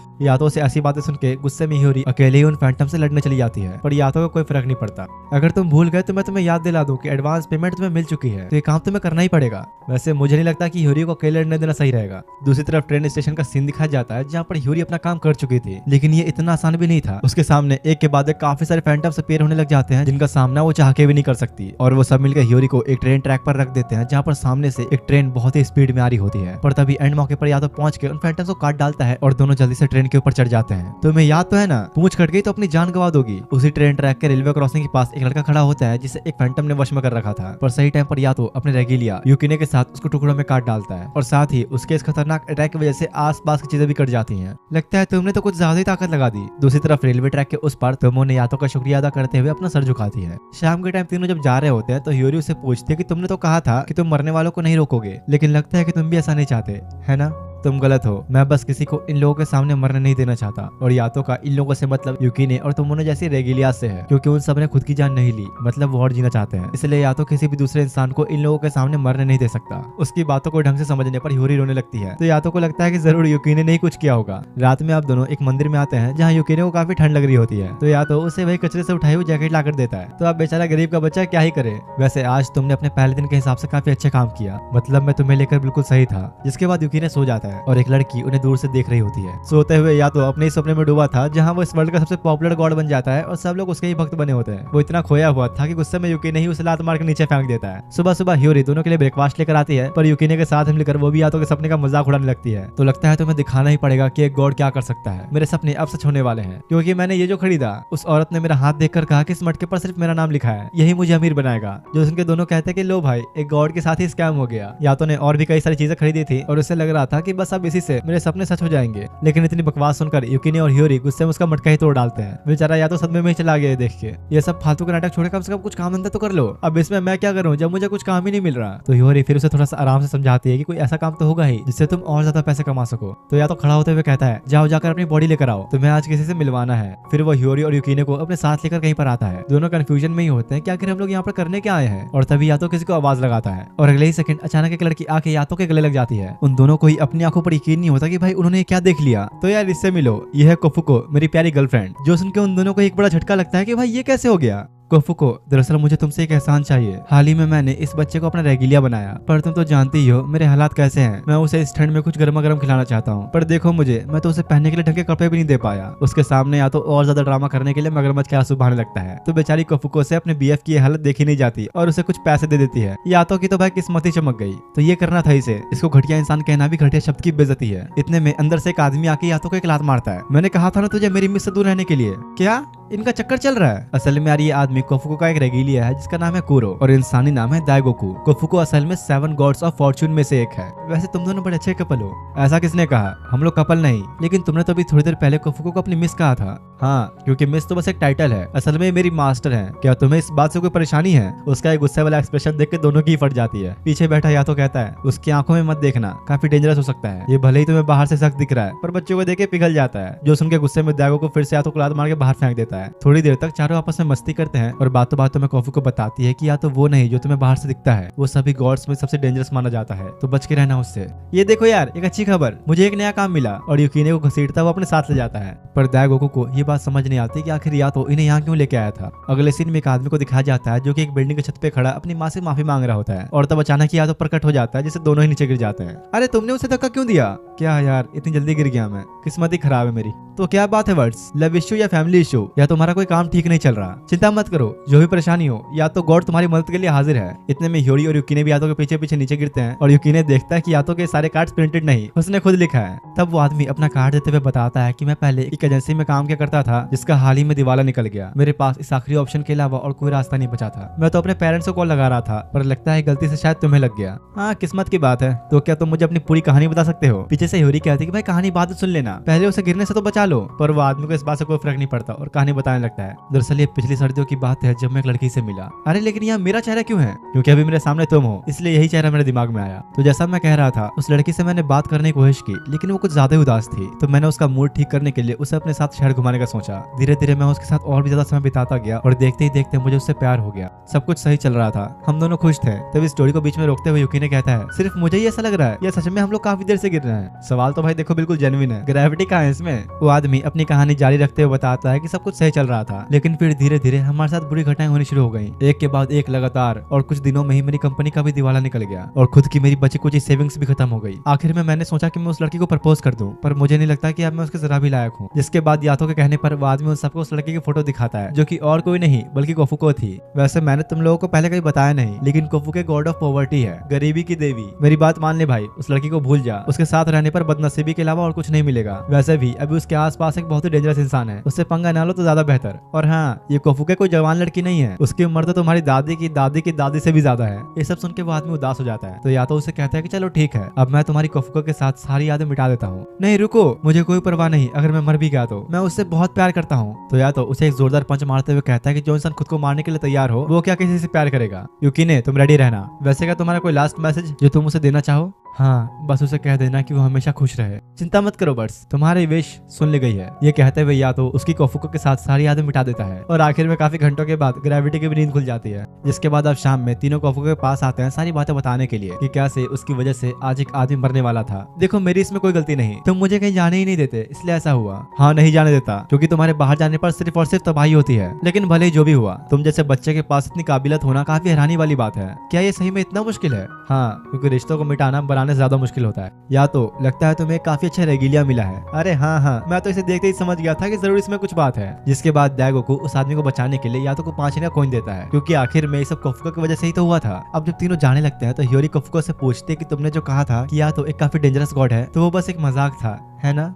नहीं, ये सच नहीं है क्योंकि यातो ने काफी पहले एक रेगिलिया को मारा था। उससे मिलने से पहले मैंने उसके बारे में काफी सारी बुरी अफवाहें भी सुनी थी। तुम्हें ये बात याद रखनी होगी कि यातो असल में गॉड ऑफ वॉर है, उसने कई सारे इंसानों को भी मारा है। तो दाइगोकू कहता है तुम इन बातों पर ध्यान मत दो, ये बहुत ही पुरानी बातें हैं, वो मारो या मरो वाला टाइम था। असल में बात यह है कि गॉड्स का एग्जिस्टेंस लोगों के विश्वास की वजह से बना रहता है। बड़े देवताओं के पास काफी सारे भक्त होते हैं जो रेगुलर उनसे विश मांगते रहते हैं, लेकिन ऐसा छोटे देवताओं के साथ नहीं होता, इसलिए वो लोगों की यादों में भी ज्यादा टाइम तक नहीं रह पाते। तो ऐसे हालातों में गॉड्स अपना एग्जिस्टेंस कायम रखने के लिए हर किसी की विश पूरी करते हैं, चाहे वो कहीं से भी आई हो, अच्छी या बुरी। दाइगोकू को इन बातों का क्या मतलब है ये तुम्हें आगे चल के समझ में आएगा। कुछ देर बाद ह्योरी यातो के पास आके उससे पूछते हैं कि आखिर तुमने मुझे उन लोगों से क्यों मिलाया? वो इसीलिए कि अगर कभी भी मेरे साथ कुछ हो तो तुम सबसे पहले इन लोगों के पास जाना। दूसरी तरफ युकिने नंदी के पास बैठ के यातो ने जो उसकी तारीफ की उसके बारे में ही सोच रहा होता है, तभी अचानक से उसके सामने एक लड़की प्रकट होती है। तुम्हारी आंखें काफी सुंदर है। युकिने को कुछ समझ नहीं आता कि ये लड़की यहाँ पर अचानक से आ कैसे गई, लेकिन उसी वक्त यातो आके पूछता है, नोरा तुम यहाँ पर क्यों आई हो? नहीं, मुझे मेरे नाम से बुलाओ, उसी नाम से जो तुमने मुझे दिया था। मैं तुम्हारा हमेशा इंतजार करूंगी कि कब तुम मुझे उस नाम से बुलाओगे। और ये कहते हुए वो लड़की गायब हो जाती है। इसके बाद सीधा अगले सुबह का सीन दिखाया जाता है, जहाँ पर यातो एक फैंटम को पकड़ के लाया है। अरे यार, अब ये क्या है? वो छोड़ो, अब तुम ये करो, 2 उंगलियों को साथ में रख के इस तरह से घुमाओ। यातो के कहने पर जब यूकी ने ऐसा करता है तो वहाँ पर एक बैरियर क्रिएट हो जाता है, जिसे कोई भी फैंटम क्रॉस नहीं कर सकता। इस बॉर्डर लाइन को सिर्फ रेगिलियाज ही बना सकते हैं। इसके अलावा ना ही कोई फैंटम और ना ही कोई गॉड ये कर सकता है। लेकिन फिर भी तुमने तो काफी पावरफुल बॉर्डर लाइन क्रिएट कर दी। शाम होने पर अब जब यूरी घर जा रही होती है तो यातो से कहते हैं कि तुम यूकिने का ख्याल ढंग से नहीं रखते, इसलिए आज से वो मेरे साथ रहेगा। नहीं, तुम रहने दो, ख्याल नहीं रख पाओगे इसका, मेरे साथ ही रहेगा ये। और इसी बात को लेकर दोनों के बीच काफी बहस होनी शुरू हो जाती है। आखिर में तंग आके यूकी ने खुद ह्योरी के साथ जाने का फैसला करता है। बेचारा यातो तो बस देखता ही रह गया। रात में अब जब ह्योरी उसे घर लेकर आती है तो वो देख के सोचता है कि भाई ये तो काफी अमीर है, क्योंकि आज से पहले यूकिने ने कभी इतना बड़ा घर नहीं देखा था। तभी वहाँ घर की मेड आती है और यूकिने के लिए सबसे अच्छी बात ये थी कि उसे कोई देख नहीं सकता, तो वो बिना कोई दिक्कत के आराम से रह सकता है। तभी ह्योरी के पेरेंट्स भी घर आते हैं और उनके साथ साथ यातो भी आ जाता है। वो यहाँ पर रहने के लिए नहीं बल्कि खाना चुराने आया था और चुपके से फ्रिज के अंदर से अपना खाने का सामान निकाल लेता है। आखिर तुम यहाँ पर क्या कर रहे हो? कुछ नहीं, मैं तो बस थोड़ा खाना लेने आया था। शायद तुम जानते नहीं, पर इस जगह पर रहने से यूकिने के ऊपर फैंटम्स का बहुत ज्यादा खतरा है। मंदिरों में हम लोग सेफ हैं, लेकिन यहाँ पर नहीं। दूसरी तरफ इधर यूकिने नहाने के लिए आया हुआ था और सोचता है कि अगर मैं हमेशा यहीं रहूं, यातो के पास न जाऊं, तो मेरा क्या होगा? क्या वो किसी और को अपना रेगुलर बना लेगा? कुछ देर बाद रात में जब उसे नींद नहीं आती तो वो ह्योरी के पास आके पूछता है कि क्या मैं तुम्हारे पास सो सकता हूँ? मुझे अकेले डर लग रहा है। हाँ, सो जाओ, मैं तुम्हारे लिए लाइट्स ऑन कर देती हूँ। यूकिने को तो विश्वास ही नहीं होता कि वो सच में एक लड़की के साथ सो रहा है। और थोड़ी देर बाद जब ह्योरी सो जाती है तो उसके मन में उल्टे सीधे ख्याल आने लग जाते हैं। क्या बात है यूकिने, तुम तो बड़े बिगड़ गए हो। या तो यहाँ पर यूकिने को अपने साथ चलने के लिए समझाने आया था, क्योंकि यहाँ रहने पर उसके ऊपर फैंटम्स का काफी ज्यादा खतरा है। दूसरी तरफ एक बड़े से फैंटम को दिखाया जाता है, जिसे एक लेडी या फिर कह सकते हैं कि एक गॉडेस उसे मार देती है। उसके साथ एक शेर भी मौजूद था, जो कि असल में एक रेगिलिया है। आगे चल के तुम्हें पता लगेगा कि लेडी आखिर है कौन। अगले दिन ह्योरी यूकिने को शॉपिंग पर लेकर आती है, जहाँ वो उसे कहती है कि अगर तुम्हें कुछ भी पसंद हो तो तुम ले सकते हो। अरे नहीं, छोड़ो, फालतू में पैसे क्यों बर्बाद करना, मुझे वैसे भी कोई नहीं देख सकता, तो मैं कुछ भी ले सकता हूँ। और इसी बात का फायदा उठाते हुए यूकिने एक स्केटबोर्ड को लेने लगता है। लेकिन अगर देखा जाए तो ये एक तरह से चोरी ही हुई, इसलिए ह्योरी उसे स्केटबोर्ड को वापस लेकर रख देती है और यूकिने भी नाराज होकर वहां से चला जाता है। इतने में वहां पर यातो की एंट्री होती है और ह्योरी के पास आके वो उसे बताता है कि फिलहाल मैं यूकिने के सारे इमोशंस को फील कर सकता हूँ। ऐसा लगता है कि तुमने उसका दिल दुखा दिया। जिसके बाद वो ह्योरी को एक पार्क में ले जाकर बताता है कि यूकिने पहले एक इंसान ही था, उसके अंदर इंसानों वाले ही सारे इमोशंस भरे हुए हैं। आखिर में है तो वो एक बच्चा ही, तो इसलिए वो अपने गायब होने का गलत फायदा भी उठा सकता है, शायद चोरी भी करे। और अगर वो कोई गलत काम करता है तो उसका मास्टर होने के तौर पर मैं उसे एक पनिशमेंट दूंगा। ऐसा भी हो सकता है कि मुझे उसकी जान लेनी पड़े। ये सब सुन के ह्योरी को कफुको की वो बात याद आती है, जहाँ उसने उसे बताया था कि यातो ने काफी पहले एक रेगिलिया को जान से मारा था। ये सोचते ही वो जल्दी से यूकिने को ढूंढने के लिए चली जाती है। दूसरी तरफ यहाँ पर ये सड़कों पर घूम रहा होता है। धीरे धीरे जैसे ही रात का अंधेरा छाने लगा, डर के मारे उसकी फट जाती है और जल्दी से घर की तरफ भागता है। वही रास्ते में यूकिने को रोती हुई एक बच्ची दिखती है, जो कि शायद उसे देख पा रही थी। यूकिने इग्नोर करते हुए जाने की कोशिश करता है, लेकिन वो बच्ची आके उसे पकड़ लेती है, जिसका ये मतलब हुआ कि ये भी एक स्पिरिट है। यूकिने उसे एक पार्क में लेकर आता है, जहाँ वो बच्ची बैठकर अपने पेरेंट्स का वेट कर रही थी। वो ये अच्छी तरह से जानता था कि कोई भी नहीं आएगा, क्योंकि असल में बच्ची मर चुकी है, पर उसे समझ नहीं आता कि वो आखिर इसे ये बात बताए कैसे। थोड़े सोचने के बाद जैसे ही यूकिने उसे बताता है कि तुम्हारे पेरेंट्स अब कभी नहीं आने वाले, तो वो लड़की उदास होकर रोते हुए जाने लगती है। उसके उदास होने की वजह से काफी सारे फैंटम सामने आते हैं, जो उसकी सोल को अपने वश में करने लगते हैं। पर सही टाइम पे ह्योरी भी वहां पर पहुंच जाती है और आते ही यूकिने को बॉर्डर लाइन के बारे में याद दिलाती है, जो सुनते ही बिना टाइम गवाए वो एक बॉर्डर लाइन क्रिएट कर देता है। लेकिन अब इसके लिए काफी देर हो चुकी थी। बस कुछ ही देर में उसकी सोल को फैंटम्स ने काफी हद तक अपने काबू में कर लिया था। ये सब देखकर यूकिने काफी डर जाता है और उसकी बनाई बॉर्डर लाइन भी मिट जाती है। देखते ही देखते उन फैंटम्स ने पूरी तरह से उस बच्ची को अपने वश में कर लिया। यूकिने के ऊपर एक अटैक होने वाला था, पर ह्योरी आके बचा लेती है और अगले ही पल वो छोटी बच्ची उनके वश में आकर एक बड़े फैंटम बदल जाती है। तभी या तो वहां आता है और दोनों को पकड़ के जल्दी से बचा लेता है। अब हमारे पास ज्यादा टाइम नहीं, इसे यहीं खत्म करना होगा। जिसके बाद वो यूकिने को वेपन में ट्रांसफॉर्म करके उस फैंटम बनी हुई बच्ची पर अटैक करता है, लेकिन या तो मार नहीं पाता, क्योंकि यूकिने ऐसा नहीं चाहता था। वो अभी कैसे भी करके इस बच्ची को बचाना चाहता है। देखो तो मेरी बात को समझो, अब हम कुछ नहीं कर सकते। फैंटम्स ने पूरी तरह से उसे अपने वश में कर लिया है। हमारे पास ये लास्ट ऑप्शन है, उसे मार के ही आजाद कर सकते हैं। तो अब फाइनली यूकिने न चाहते हुए भी यातो के साथ उस फैंटम को मार देता है। पर इस बात से यूकिने काफी उदास हो चुका था, क्योंकि उसने कभी सोचा नहीं था कि उसे एक बच्चे को मारना पड़ेगा। अगले दिन सुबह जब ह्योरी नाश्ता लेकर आती है तो उसमें भी उसे फैंटम्स दिखाई देने लगते हैं, जिससे वो काफी डर जाता है। कुछ देर बाद अब यूकिने उस स्टोर के पास आकर उन स्केट बोर्ड्स को देखता है, जो कि उसे लेने का मन था। क्या फायदा अच्छा बन के, जब आखिरी में मुझे बुरी काम ही करने हैं। तो अब मैं बुरा ही सही, माफ करना, पर ये स्केट बोर्ड अब मेरा हुआ। दूसरी तरफ यातो को दिखाया गया, जो कि एक पेड़ के ऊपर बैठा था, लेकिन तब उसे कुछ फील होता है, क्योंकि यूकिने ने उस स्केट बोर्ड को चुरा लिया है। इधर ह्योरी हर जगह यूकिने को ही ढूंढ रही होती है कि तभी उसे उसके दोस्त मिलते हैं और उन्हें लग रहा था कि हियोरी जरूर पागल हो गई है, ये एक ऐसे इंसान को ढूंढने में लगी है जिससे कोई देख नहीं सकता। शाम में अब यूकिने को दिखाया जाता है जो कि अपने चुराए हुए स्केटबोर्ड पर घूम रहा होता है, लेकिन तभी यातो ने आके उसे रोक लिया। तो बताना चाहोगे जरा कि तुम्हें स्केटबोर्ड कहाँ से मिला? वो मुझे ये हियोरी ने दिया। और उसी वक्त हियोरी भी वहाँ आ जाती है। या तो पूछता है कि क्या तुमने ही से स्केटबोर्ड दिया? वो यहाँ देखते ही समझ गई थी कि यूकिने ने चुराया है, पर वो नहीं चाहते कि या तो उसे डिवाइन पनिशमेंट दे, इसलिए वो झूठ कह देती है कि हाँ मैंने ही से ये दिया था। वो लोग इस बारे में बात ही कर रहे थे कि तभी शेर के ऊपर सवार वही लेडी वहाँ पर आती है। तो आखिरकार तुम मुझे मिल ही गया तो, और ये कहते हुए अटैक कर देती है। मेरी बात सुनो हियोरी, जल्दी से यहाँ से चली जाओ और शांत रह के ऐसे बिहेव करो जैसे कि तुम मुझे देख ही नहीं सकती। वो तुम्हें कुछ नहीं करेगी, वो मुझसे बदला लेने आई है। अब तक मैं जितने भी गॉड से मिला ये उन सब में सबसे स्ट्रॉन्ग है। यह है मिशामोन, गॉड ऑफ पनिशमेंट। क्या? लेकिन ये यहाँ पर क्यों आई है? तो या तो कहता है कि अभी हमारे पास है, सब सोचने का वक्त नहीं, जल्दी भागो यहाँ से। और यूकिने को एक वेपन में कन्वर्ट करके भागने लगता है। जैसा यातो ने कहा था, यूरी वैसे ही एक्ट करती है जैसे उसने कुछ देखा ही नहीं। ये हो क्या रहा है? आखिर गॉड ऑफ पनिशमेंट यातो के पीछे क्यों पड़ी है? मुझे जल्दी से कोई हेल्प बुलानी पड़ेगी। दूसरी तरफ मिशामोने अपनी रेगिलिया के साथ यातो को ट्रैक करने लगती है, पर किसी तरह बचते बचाते वो एक गली में आकर छुप गया, जहाँ पर यूकिने उससे पूछता है, सही में तुम मेरा यूज करके एक गॉड से फाइट करने वाले हो? तुम चुप रहो, वैसे भी कुछ नहीं जानते। वो बहुत ही ज्यादा पावरफुल है, उसके पास एक नहीं बल्कि कई सारे रेगिलियाज हैं, और इस वक्त वो हम दोनों के ही पीछे पड़ी है, तो तुम्हें कैसे भी करके लड़ना ही पड़ेगा। जिसके बाद यातो और यूकी ने फाइट के लिए उसके सामने आते हैं, लेकिन मिशामोने के अटैक्स इतने पावरफुल होते हैं कि यातो संभाल भी नहीं पाता। और अब इससे पहले कि वो कुछ सोच पाता कि इससे कैसे लड़ा जाए, मिशामोने उसे जकड़ के अपने रेगिलिया कुजुमा का इस्तेमाल करते हुए गन फायर कर देती है। पर किसी तरह यातो ने जल्दी से स्वॉर्ड निकाल के उस बुलेट को बीच से आधा कर दिया। मिशामोने का रेगिलिया कुजुमा भी हैरान था कि भला इसने ये कैसे किया। जिसके बाद वो गुस्से में यातो के साथ फिजिकली लड़ने के लिए आती है। तुम बच नहीं सकते, इस बार मैं तुम्हें अपने किसी भी रेगिलिया को मारने नहीं दूंगी। क्या? ये क्या कह रही है? या तो तुमने एक रेगिलिया को मारा,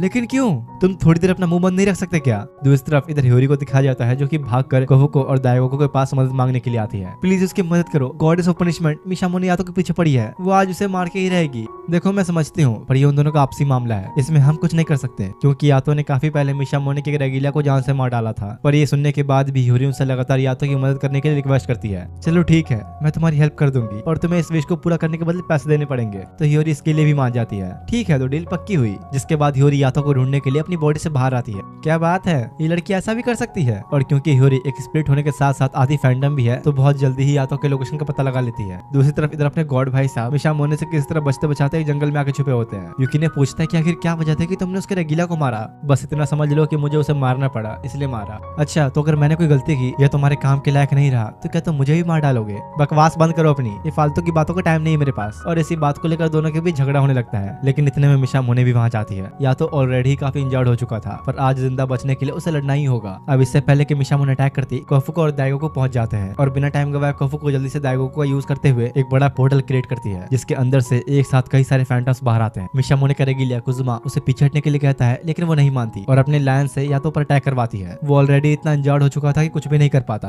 पर उसी वक्त नोरा अपीयर होती है। तुमने मेरे मास्टर को चोट पहुंचाने की हिम्मत भी कैसे की? वो उस लैंड के ऊपर अटैक करके थोड़ी देर के लिए उसे रोक लेती है। और क्योंकि अभी मिशामोने हर तरफ से घिर चुकी है, तो कुजुमा उसे कहता है कि हमें वापस चलना होगा, इनके सामने अभी हम टिक नहीं सकते। उसके रेगिलियर लाइन की हालत भी काफी खराब हो चुकी थी, तो ना चाहते हुए भी उसे पीछे हटना पड़ता है। और जाते जाते कुजुमा यातो की तरफ झुक के उसे थैंक्स कहता है। उसने ऐसा क्यों किया ये तुम्हें आगे पता चलेगा। पर इतने बड़े हंगामे की वजह से हियोरी काफी परेशान हो जाती है, क्योंकि हो सकता है कि मिशामोने यातो के ऊपर दोबारा अटैक करे। साथ ही यूकिने भी अभी काफी उदास था, तो वो खाना नहीं खाता। दूसरी तरफ यातो को दिखाया जाता है जहाँ पर उसके कंधे पर गहरी चोट आ चुकी थी, यानी कि वो अपवित्र हो चुका है और कोई आसपास उसकी हेल्प करने के लिए भी नहीं। तभी नोरा वहाँ आती है। मास्टर, मैं हमेशा आपके साथ हूँ, जब भी आप चाहो मैं आपकी रेगिलिया बनने के लिए तैयार हूँ। इधर यहाँ मिशामोने को दिखाया गया जो कि अभी यातो के बारे में ही सोच रही थी, पर कुजुमा अपनी पूरी कोशिश करता है कि वो ज्यादा यातो के बारे में ना सोचे, क्योंकि अभी एक और बड़ी प्रॉब्लम सामने है। कोफुको के क्रिएट हुए पोर्टल से काफी सारे फैंटम्स बाहर आ चुके हैं, और क्योंकि ये सब एक तरह से उसकी वजह से हुआ था, तो इसलिए उन्हें खत्म करने की जिम्मेदारी मिशामोने अपने ऊपर ले लेती है। और इस काम के लिए उसके पास एक बड़ी रेगिलिया आर्मी तैयार है। यही वजह है कि मिशामोने मोस्ट पावरफुल गॉडेस है। अगले दिन सुबह हियोरी यूकिने को ब्रेकफास्ट देने जाती है, पर जब वो आवाज लगाने पर भी कोई रिप्लाई नहीं देता, तो वो अंदर चली जाती है, जहाँ अपने गॉड यातो लेटकर आराम फरमा रहे हैं। तुम जिसे ढूंढने आई हो वो यहाँ नहीं है। सुबह सुबह ही वो टेंजन के पास चला गया।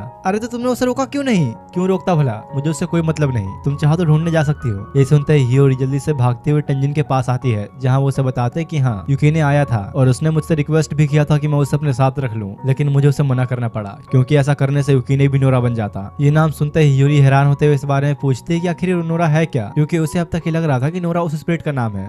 देखो अगर कोई रेगिलिया जिसका पहले से ही कोई और मास्टर है पर इसके बावजूद उसने किसी और गॉड के साथ काम किया तब उसे नोरा कहा जाता है। यानी कि जो रेगिलियाज अपने मास्टर को धोखा देते हैं वो नोरा बन जाते हैं। ये सुनकर ह्यूरी को उस लड़की नोरा के बारे में याद आता है जिसके ऊपर तो कई सारे सील्स थे, यानी कि उसने काफी बार अपना मास्टर बदला है। इधर यहाँ यातो को दिखाया जाता है जो अभी तक अपना घाव जिसे गॉड्स अपवित्रता मानते हैं उसे अब तक साफ नहीं कर पाया और उससे कल रात वाली नोरा की बात याद आने लगती है जब वो यातो को उकसा रही थी कि वो उसे अपना रेगिलिया बना ले। दूसरी तरफ ह्यूरी यूकिने को ढूंढते ढूंढते काफी थक चुकी थी और उसे ऐसा लगता है कि सब खत्म हो गया, पर तभी सामने नजर आती है मिशामोने। ये यहाँ क्या कर रही है? मुझे जल्दी यहाँ से निकलना होगा। और जैसे ही वो जाने की कोशिश करती है पीछे से कुजुमा आ जाता है। तो मैं सही था, तुम उन्हें देख सकती हो। ह्यूरी उसे देख के काफी डर गई थी तो भागने की कोशिश करती है, लेकिन कुजुमा एक स्पेल का यूज करके उसे वहीं फ्रीज कर देता है। इतने में ही वहाँ मिशामोने भी आ जाती है जो ह्यूरी को देख नहीं पाती, लेकिन क्योंकि ह्यूरी उसे देख सकती है तो उसके पसीने छूटने लगते हैं और जब वो गॉड को पुकारने लगती है तो उसके दिमाग में सिर्फ यातो का ही चेहरा आ रहा होता है, क्योंकि भाई वो भी तो एक गॉड ही है। और यहाँ पर कुजुमा के स्पेल की वजह से यह कि मिशामोने अभी ह्यूरी को देख नहीं सकती। जिसके बाद जब वो वहां से चली जाती है तो कुजुमा ह्यूरी से कहता है कि अच्छा होगा अगर तुम इन सब मामलों से दूर रहो, नहीं तो मिशामोने तुम्हें भी मार डालेगी।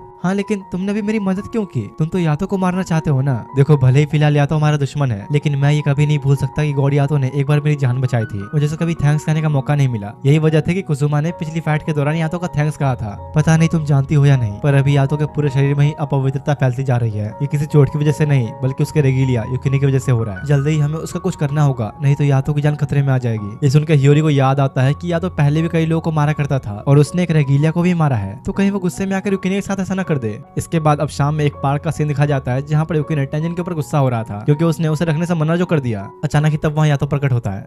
क्या बात है? लगता है यहाँ खड़े तुम लॉर्ड टेंजन के ऊपर गुस्सा निकाल रहे हो। जाओ यहाँ से, मैं अब तुम्हारे साथ काम नहीं करना चाहता। देखो बस एक बार ही पूछूंगा, एक नया काम आया है, चलना है तो चलो। जिसके बाद यूकिने और यातो के स्टोर पर आते हैं जहाँ पर यातो को एक कैशियर का काम मिला है और यूकिने को कस्टमर बनने की एक्टिंग करनी है ताकि उसे देखकर और लोग यहाँ पर आए। पता नहीं बेचारे को और क्या क्या करना पड़ेगा। तभी स्टोर में कोफुको और दागोको आते हैं। यातो ये देखते डर जाता है कि भाई गरीबी की देवी यहाँ भी आ गई और जल्दी से उसे मार के बाहर फेंक देता है, क्योंकि तुम लोग तो जानते ही हो कोफुको को गॉड ऑफ पॉवर्टी कहा जाता है। तो यातो को डर है कि कहीं इसकी वजह से पूरा स्टोरी बर्बाद ना हो जाए। वैसे इन दोनों के साथ ह्यूरी भी आई होती है और वही इन्हें यहाँ पर लेकर आई है। तो यातो पूछता है कि आखिर तुम लोग यहाँ पर क्यों आए? देखो अभी मेरे पास तुम्हारे लिए एक असली काम है और फिलहाल तुम्हारी हालत देख के साफ पता लग रहा है कि तुम्हारे पास कोई ढंग का काम तो है नहीं। तभी यातो को यूकिने के गलत इरादों की फीलिंग आती है जो कि इस समय कैश काउंटर के पास खड़ा था। जल्दी से जाके वो सारे पैसे चेक करता है कि कहीं यूकिने ने कुछ चुराया तो नहीं। तुम्हें मुझ पर इतना सब यकीन नहीं? भला मैं चोरी क्यों करूंगा? और गलत इंजाम लगने की वजह से गुस्से में भाग जाता है, पर जल्दी उसका भांडा फूट गया क्योंकि पैसों वाला बॉक्स नीचे गिर जाता है, यानी कि सच में उसने चोरी किया। और अब जबकि सबने उसे देख लिया तो यूकिने वहां से भागना ही सही समझता है, जो देख के या तो कोफुको की तरफ से दिया गया काम एक्सेप्ट करते हुए ह्यूरी को लेकर यूकिने के पीछे चला जाता है, स्टोर को कोफुको और दागोको के हवाले छोड़कर। और वो दोनों अभी कैसे संभालेंगे वो तो तुम लोग भी जानते हो। दूसरी तरफ या तो एक फैंटम को मारने के लिए जा रहा होता है कि तभी पीछे से ह्यूरी आती है। बात को समझते क्यों नहीं तुम? यूकिने तुम्हारा रेगिलिया है, वो भी पहले एक इंसान ही था। रेगिलिया होने का मतलब ये नहीं कि उसमें इमोशंस नहीं है। तुम्हें उससे एक इंसान की तरह बात करनी चाहिए। लेकिन भोले भाले यातो को ये समझ ही नहीं आ रहा होता कि आखिर ह्यूरी क्या कह रही है। इधर यहाँ यूकिने अकेला बैठा हुआ था कि तभी नोरा उसके पास आती है। तो आखिर में तुम भी मेरे जैसे ही हो, एक ऐसे पेट का फल जिसे कोई खाना नहीं चाहता और हमेशा हमेशा के लिए वो अकेला पड़ जाता है।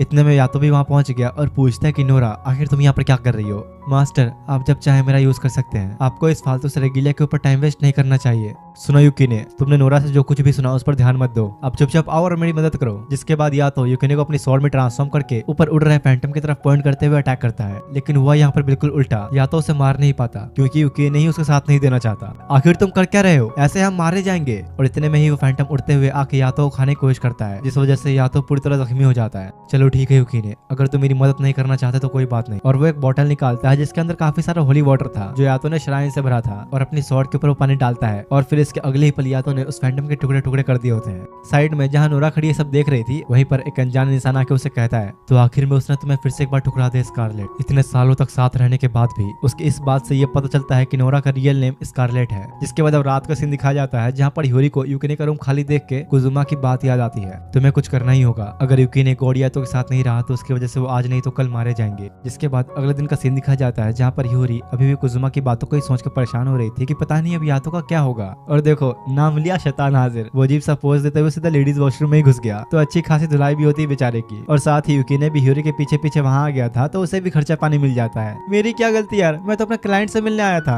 अच्छा तो कहाँ है वो? या तो लात मार के एक वॉशरूम का दरवाजा खोलता है जहाँ अंदर उसका क्लाइंट मुन्नाबू बैठा हुआ था और क्योंकि भाई वो भी एक गर्ल्स वॉशरूम में आके बैठा है तो ह्यूरी उसे भी अच्छे से धो देती है। उनके पूछने पर मनाबू ने बताता है कि दरअसल मेरे क्लास में काफी सारे बच्चे मुझे हर वक्त बुली करते रहते हैं, वो लोग अभी भी मुझे ही ढूंढ रहे होंगे, इसलिए मैं यहाँ पर आके छुप गया था। मुझे नहीं पता कि ये सब मेरे साथ ही क्यों हो रहा है, वो सब मुझसे ही इतनी नफरत क्यों करते हैं। मनाबू की सब बातें सुनकर यूकिने को गुस्सा आता है कि आखिर ये लड़का इतना कमजोर क्यों है, खुद के लिए लड़ भी नहीं सकता। तुम उसे कमजोर समझना बंद करो, वो भी बिल्कुल तुम्हारी ही तरह है, तुम मुझे भला इसके साथ कैसे कंपेयर कर सकते हो। और यातो से गुस्सा होकर वहां से चला जाता है। मनाबू ये लो तुम्हारे लिए, अगर तुम्हें भी यूकिने की तरह गुस्सा आ रहा है तो उसे दबाओ मत। और या तो उसके कान में धीरे से कोई बात कहता है, चिंता मत करो, थोड़ी देर में पता लग जाएगा कि यातो ने आखिर मनाबू को क्या दिया। तुम पागल वागल हो गए हो क्या, तुमने उसे वो क्यों दे दिया, क्या ही फर्क पड़ता है। वैसे भी ये सब अब उसके ऊपर डिपेंड करता है कि वो उसका इस्तेमाल करेगा या नहीं। दूसरी तरफ यूकिने को दिखा जाता है जो कि क्लासरूम के अंदर आया हुआ था और वहां पर एक यूनिफॉर्म को पहन के सोचता है, काश अगर मैं आज जिंदा होता तो सब बच्चों की तरह स्कूल आ रहा होता और क्लासरूम के अंदर ही बैठ के अपने पुराने दिनों को याद करने के लिए एक स्टूडेंट का होमवर्क करने लगता है। इतने में बाहर से बाकी स्टूडेंट्स भी आ जाते हैं, जो देख के यूकिने जल्दी से जाकर टेबल के नीचे छुप जाता है। अरे मैं छुप क्यों रहा हूँ, मुझे तो कोई देख ही नहीं सकता। जिसके बाद वो उठकर सारे बच्चों को देखता है कि वो लोग आपस में किस तरह मस्ती और बातें कर रहे हैं। उसे भी एक ऐसी जिंदगी जीनी थी। इधर मनाबू को दिखाया जाता है जिसके यूनिफॉर्म को किसी ने डस्टबिन में डाल दिया था और वो उदास खड़ा बस यही सोचता है कि आखिर मेरे साथ ही सब क्यों हो रहा है, मैंने किसी का क्या ही बिगाड़ दिया। इधर मनाबू के नेगेटिव ऑरा की वजह से एक फैंटम उसके पास आके उसे मैनिपुलेट करने की कोशिश करता है। अगर तुम्हें वो लोग पसंद नहीं तो उन्हें मार दो, उन्होंने तुम्हारे साथ बुरा किया है, उन्हें जीने का कोई हक नहीं। दूसरी तरफ मीशा मोने को दिखाया जाता है जो कि कोफिको के पास आई होती है उसके बनाए पोर्टल्स को बंद करके और उससे आगे खुलने वाले पोर्टल्स की इन्फॉर्मेशन लेती है, क्योंकि कोफुको ने उस दिन लड़ाई के वक्त एक नहीं बहुत सारे पोर्टल्स खोल दिए थे। हो सकता है कि तुम ये सारे पोर्टल्स जानबूझ के खोल रही हो ताकि मैं इन्हें बंद करने में बिजी रहूं और या तो बचा रहे। देखो साफ सीधी बात है, तुम्हारे रेगिलिया के साथ जो भी हुआ मुझे उससे कोई फर्क नहीं पड़ता, बस इतना याद रखना कि अगर या तो कुछ भी हुआ तो तुम नहीं बचोगी। जो सुनकर मीशा मोने ज्यादा बहस न करते हुए चुपचाप वहां चली जाती है। दाइगो को ये देख के कोफुको की बड़ी तारीफ करता है क्योंकि भाई पहली बार किसी ने गॉड ऑफ पनिशमेंट को धमकी दी है। इधर यहाँ हियोरी छुट्टी होने के बाद पूरे स्कूल में यातो को ही ढूंढ रही होती है। थोड़ी देर बाद आखिर में जब उसे यादव मिलता है तो वो उससे पूछती है कि अगर तुम यहाँ पर हो तो यूकिने कहाँ है। देखो बात यह है कि यूकिने अभी उस एज में है जहाँ पर वो और बच्चों की तरह जिंदगी जीना चाहता है, पर उसे ये बात अच्छी तरह से समझनी होगी कि अब ऐसा कुछ नहीं हो सकता, उसे बाकी के बच्चों पर ध्यान नहीं देना चाहिए। इधर यहाँ यूकिने प्लेग्राउंड में आके कुछ बच्चों को खेलते हुए देख रहा होता है। आखिर ये सब क्यों, क्या मेरा जीने का कोई हक नहीं था। दूसरी तरफ मनाबू उस लड़के के पास पहुंचता है जो उसे सबसे ज्यादा बुली किया करता था और उसे एक ब्लेड दे देता है। ये वही चीज है जो यातो ने उसे दी थी और कहा था कि अगर तुम्हें सही में उन लोगों से छुटकारा पाना है तो इसका यूज करो और एक उसे भी दे देना ताकि लड़ाई बराबरी की हो। मनाबू गुस्से में फाइट के लिए बिल्कुल तैयार होता है और इस वक्त फैंटम भी उसके साथ ही मौजूद होता है जो कि उसे लगातार मैनिपुलेट कर रहा था, जिस वजह से मनाबू उस लड़के को मारने के लिए बिल्कुल तैयार खड़ा होता है। लेकिन यातो ने उसे एक और बात कही थी कि अगर तुमने उसे मार दिया तो अपने अंदर की इंसानियत खो बैठोगे। उसकी ये बात याद करते ही मनाबू खुद को कंट्रोल करते हुए ब्लेड छोड़ देता है। और तो और अपने गॉड भाई साहब ऊपर से सब होते हुए देख भी रहे थे। बैकअप के लिए उसके पास होली वाटर भी था ताकि कुछ गड़बड़ ना हो। तो अब शायद समझ गए होगे तुम अपने लिए हमेशा लड़ना सीखो और दोस्ती उनसे ही करो जो तुम्हारे काम आए। और मनाबू वहां से चला जाता है। साथ ही हमें यह भी पता चलता है कि या तो काफी बीमार है, उसकी हालत काफी खराब होती जा रही है। दूसरी तरफ यूकी स्कूल के अंदर ही बैठ के रो रहा होता है क्योंकि उसे आम बच्चों की तरह ही जिंदगी जीना है। मुझे भी जिंदा रहना है, मैं एक रेगुलर नहीं बन सकता। और गुस्से में एक बैट को लेकर क्लासरूम की सारी खिड़कियों को तोड़ने लग जाता है। उसके सब करने की वजह से या तो जमीन पर गिर जाता है और उसके पूरे शरीर पर अपवित्रता फैलने लगती है। अब मैं क्या करूं, इसे कैसे संभालूं। तभी ह्यूरी को यातो की बात याद आती है जहाँ पर उसने बोला था कि अगर मुझे कुछ भी हो तो सबसे पहले उन दोनों के पास जाना। तो ह्यूरी फिर अपनी बॉडी से बाहर आके यातो को उठाने लगती है, लेकिन इस चक्कर में उसके ऊपर भी अपवित्रता फैलने लगती है। ये शायद एक तरह से वायरस की ही तरह जो छूने से फैलता है। उसे लेकर जब वो जा ही रही थी तो यूकिने भी आ जाता है। ये यातो क्या हुआ, कहाँ ले जा रही हो इसे, शायद तुम नहीं जानते पर जब भी तुम कुछ गलत कर रहे थे तो उसका दर्द यातो को सहना पड़ रहा था। इसकी ये हालत तुम्हारी वजह से ही हुई है। जिसके अब कुछ देर बाद ह्यूरी और यूकिने यातो को लेकर कोफुको के घर के पास आते हैं। प्लीज मदद करो, इसकी हालत बहुत ज्यादा खराब है। लेकिन उन्हें देखते ही दाइगो को एक बॉर्डरलाइन क्रिएट कर देता है ताकि लोग अंदर ना आ पाए। तुम ऐसा नहीं कर सकते, या तो नहीं बच पाएगा, क्या तुम्हें थोड़ी सी भी दया नहीं। अब यार ऐसा तो है नहीं कि कोफुको ने मरने के लिए बाहर ही छोड़ देगी। तो उसके काफी रिक्वेस्ट करने पर दाइगो को सिर्फ ह्यूरी को ही अंदर आने देता है। जिसके बाद कोफुको उसे शावर के पास ले जाती है ताकि उसकी अपवित्रता को साफ किया जा सके। तुम मेरा छोड़ो, यातो की हालत अभी ज्यादा खराब है। हाँ मैं जानती हूँ, लेकिन अब बहुत देर हो चुकी है। अगर हमने यूकिने को डिवाइन पनिशमेंट नहीं दी तो यातो मारा जाएगा। असल में यार इस वक्त यातो को बचाने का सिर्फ एक ही तरीका है जिसे एबुलेशन कहते हैं और उसके लिए 3 रेगिलियास की जरूरत पड़ेगी। एक तो दाइगो को खुद है पर बाकी 2 के लिए उसे आसपास के श्राइन्स यानी मंदिरों में जाना होगा। मैं अभी बाहर जा रहा हूँ, लेकिन याद रखना यूकिने, अगर तुम यहाँ से हिले तो जिंदा नहीं छोड़ूंगा। यातो की हालत और भी ज्यादा खराब होती जा रही थी तो दाइगो को ज्यादा टाइम वेस्ट न करते हुए जल्दी से रेगिलियास को ढूंढने के लिए निकल जाता है और सबसे पहले पहुंचता है वो लॉर्ड टेंजिन के पास। दाइगो को सारी प्रॉब्लम्स बताते हुए हेल्प मांगता है। जो सुनकर कुछ रेगिलियास आपस में बात करने लगते हैं कि क्या तुम्हें पता है अगर इस एबुलेशन प्रोसेस में कुछ भी गड़बड़ हुई तो उन 3 रेगिलियास में से कोई भी एक फैंटम्स का शिकार बन सकता है। इसलिए टेंजिन के सारे रेगिलियास जाने से मना कर देते हैं सिवाय तमोने को छोड़कर। वो हेल्प करने के लिए तैयार थी लेकिन फिर भी अभी 2 ही हुए, उन्हें एक और चाहिए। तो दाइगो को आसपास के सारे श्राइन्स में जाकर मदद मांगने की कोशिश करता है पर इस काम के लिए कोई भी रेगिलियर तैयार नहीं होता। कोफुको भी ये सुन के काफी परेशान हो जाते हैं कि भला अब हम लोग करे तो करे क्या। वहीं पर खड़ी ह्यूरी भी कोफुको और दाइगो की वो सारी बातें सुन लेती है और क्योंकि अभी उनके पास ज्यादा टाइम नहीं बचा तो जल्दी से वो रेगिलियर को ढूंढने निकल पड़ती है। अब क्या करें, क्या मुझे नोरा की हेल्प लेनी चाहिए? नहीं नहीं, ऐसा नहीं कर सकते। अगर नोरा को ये बात पता लगी तो गुस्से में वो युकिने को ही मार डालेगी। और अब यार शायद तुम लोग भी समझ ही गए होगे कि ह्यूरी किसके पास जाने वाली है। कोई और नहीं बल्कि मिशामोने का रेगिलिया कुजुमा। तो इसलिए अब ह्यूरी मिशामोने के श्राइन के पास जाकर कुजुमा को पुकारने लगती है। लेकिन वो अंदर इस वक्त काफी सारे रेगिलियास के साथ एक मीटिंग में बैठा होता है। एक सर्वेंट आके उसे बताती है कि बाहर कोई लड़की खड़ी काफी देर से तुम्हें ही आवाज लगा रही है। कुजुमा को समझ आ गया कि जरूर ह्यूरी ही होगी और चुपके से बाहर जाके सबसे पहले उसका मुंह बंद करता है। दूसरी तरफ यहाँ दायो को हर जगह कोशिश करके आ चुका था पर उसे कोई भी रेगिलिया नहीं मिला। तो मोने हाथों के पास बैठी उसे कहते चिंता मत करो, बस थोड़ी देर और सह लो। और अब क्योंकि वो लोग कुछ नहीं कर सकते तो युकिने वहां से जाने लगता है। पर तभी उसके सामने कुजुमा आ गया। दायोको को लगता है कि जरूर ये यातो को मारने ही यहाँ पर आया है। देखो जैसा तुम सोच रहे हो वैसा कुछ नहीं है, अभी मैं यहाँ यातो की हेल्प करने के लिए आया हूँ। ह्यूरी ही मुझे यहाँ लेकर आई है। इसकी हालत तो काफी क्रिटिकल है, या तो मेरी बात मानो, तुम्हें युकिने को अभी मारना होगा। लेकिन या तो ये करने से मना कर देता है। तो अब इस सबके पास सिर्फ एक ही रास्ता बचता है और वो ये कि युकिने ने जो बुरी चीजें की हैं वो खुद ये सब कन्फेस कर ले। देखो तुम लोग मेरी तरफ मत देखो, मैंने कुछ गलत नहीं किया। ऐसा है तो जरा एक बार अपनी शर्ट तो उतारो। अब दागोको की बात तो टाल नहीं सकता तो अपनी शर्ट उतार देता है और उसकी पीठ पर काफी सारे फैंटम्स के आइज बने होते हैं। असल में युकिने ने जो सारे बुरे काम किए उसकी वजह से वो धीरे धीरे खुद ही एक फैंटम बनता जा रहा है। जो देख के तीनों ही ये फैसला करते हैं कि अब हमें जल्दी करना होगा, इससे पहले कि यातो को और ज्यादा तकलीफ पहुंचे। इसके बाद दागोको, कुजुमा और तोमोने तीनों ही मिलकर युकिने के आसपास आकर एक ट्रायंगल फॉर्मेशन क्रिएट करते हैं और एबोल्यूशन प्रोसेस स्टार्ट हो जाता है। और बस कुछ ही सेकंड्स में युकिने को इतना दर्द पहुंचने लगता है कि वो जोर जोर से चिल्लाने लग गया। प्लीज मुझे जाने दो, मैंने कुछ गलत नहीं किया। अपने लिए कुछ पैसे चाहना क्या ये गलत है? या जो मुझे कुछ दोस्त चाहिए थे क्या वो गलत है? धीरे धीरे न चाहते हुए भी युकिने फैंटम्स के वश में आकर रूप बदलने लगता है। इसलिए वो लोग बॉर्डरलैंड को और भी छोटी कर देते हैं। पर इसके बावजूद युकिने को संभाल पाना अब भी बहुत मुश्किल हो रहा था। साथ ही रेगिलिया बनने के टाइम पर जो उसकी बॉडी पर एक नाम छप गया था वो भी मिटने लगता है। और अगर ये नाम मिटा तो समझो सब खत्म। प्लीज मुझे माफ कर दो, मैं ही तुम्हें ढंग से रख नहीं पाया। तुम्हारी सारी जिम्मेदारी मुझ पे थी लेकिन शायद मैं अपना फर्ज ही नहीं निभा पाया। तुम ऐसे नहीं जा सकते। और अब इससे पहले कि युकिने फैंटम्स के वश में आकर वो लाइन क्रॉस करता ह्यूरी भाग के आती है। आखिर तुम ये क्या कर रहे हो? हमें छोड़कर जा रहे हो? शायद तुम्हें अंदाजा नहीं लेकिन तुम्हारी सबसे ज्यादा फिक्र यातो को ही है। अगर ऐसा नहीं होता तो तुम अब तक मर चुके होते। लेकिन उसने तुम्हारी हर एक गलती को माफ करके खुद ही दर्द सहा। अगर आज तुम चले गए तो मुझे और यातो को हमेशा हमेशा के लिए भूल जाना। ये सुनते ही युकिने थोड़ा रुक जाता है। देखो ये सच है कि तुम अब इंसानों से बात नहीं कर सकते, लेकिन फिर भी मैंने तुम्हें इंसानों वाला ही नाम दिया क्योंकि तुम एक इंसान ही हो और तुम्हें वैसे ही जीना होगा। यातो और ह्यूरी से बातें सुनकर उसे रियलाइज होता है कि सच में मेरे पास अब भी कुछ दोस्त हैं। और वो अपनी गलती को समझते हुए कन्फेस करता है, हाँ मैंने ही चोरी किया। मैंने स्कूल की काफी सारी खिड़कियां भी तोड़ी और साथ ही एक दुकान से स्केटबोर्ड भी चुराया। युकिने सारी गलतियां मान के रोते हुए सबसे माफी मांगता है, जिसके बाद जाके फाइनली ये सब खत्म होता है और ये एबोल्यूशन प्रोसेस कामयाब रहा। अगली सुबह कोफुको यातो और युकिने को अच्छे से चेक करती है और दोनों बिल्कुल फिट हो गए होते हैं। यातो भी युकिने के साथ सबसे माफी मांगता है और मन ही मन सोचता है कि अगर आज मेरे साथ ह्यूरी ना होती तो मैं स्कूल में ही मर चुका होता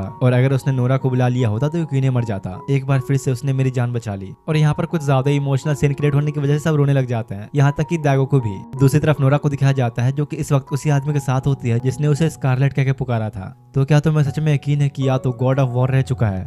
इधर यहाँ युकिने दागोको के रेस्टोरेंट में साफ सफाई और खाना बनाने का काम कर रहा होता है। वहीं पर ह्यूरी भी उससे मिलने आती है और असल में मेन बात यह है कि सब ठीक हो जाने के बाद युकिने दागोको के पास पार्ट टाइम जॉब करने लगा है ताकि उसने अब तक जो सब गलतियां की हैं उसे ठीक कर सके। और पीछे खड़ा है तो ये सब सुनकर काफी इमोशनल हो जाता है कि भाई युकिने कितना अच्छा बन गया है। देखो मेरे काम करने की एक वजह या तो भी है क्योंकि हम दोनों में से किसी को तो पैसे कमाने ही होंगे ना। जो उनके बेचारे को एक झटका लगता है क्योंकि एक तरह से युकिने ने उसे निकम्मा कह दिया। दागोको ह्यूरी को बताता है कि युकिने तुम्हारे स्कूल की बुक्स पढ़ना चाहता है ताकि वो भी वो सब कर सके जो हाई स्कूल के स्टूडेंट्स करते हैं। हाँ वैसे भी तुम पुरानी बुक्स तो फेंकने वाली थी ना, तो उससे अच्छा मुझे ही दे दो। जो सुनकर ह्यूरी भी रोने लगती है और कहते कि तुम मेरी सारी बुक्स ले लो और साथ साथ या तो भी इमोशनल होकर रोने लगता है। दोनों को यकीन नहीं हो रहा कि युकिने इतना अच्छा बन गया। लेकिन तभी कोफुको वहाँ आती है। वैसे तुम दोनों को याद तो है ना, मेरे पैसे भी देने हैं तुम्हें, मैंने तुम्हारी हेल्प की तो मुझे उसके बदले इतने पैसे चाहिए। ह्यूरी सोचती है कि ये तो एक गॉड है तो बस ज्यादा से ज्यादा 5 येन ही लेगी। और क्या 5 येन नहीं बल्कि 5 मिलियन येन, और तुम्हारी 2 बार हेल्प की मैंने तो ये होते हैं टोटल 10 मिलियन। जो सुनकर ह्यूरी सदमे में चली जाती है। देखो कोफुको तुम ऐसा नहीं कर सकती, कम से कम तुम्हें स्टूडेंट डिस्काउंट तो देना ही चाहिए। चलो अगर ऐसा है तो ठीक है, मुझे बस 1 मिलियन ही दे दो।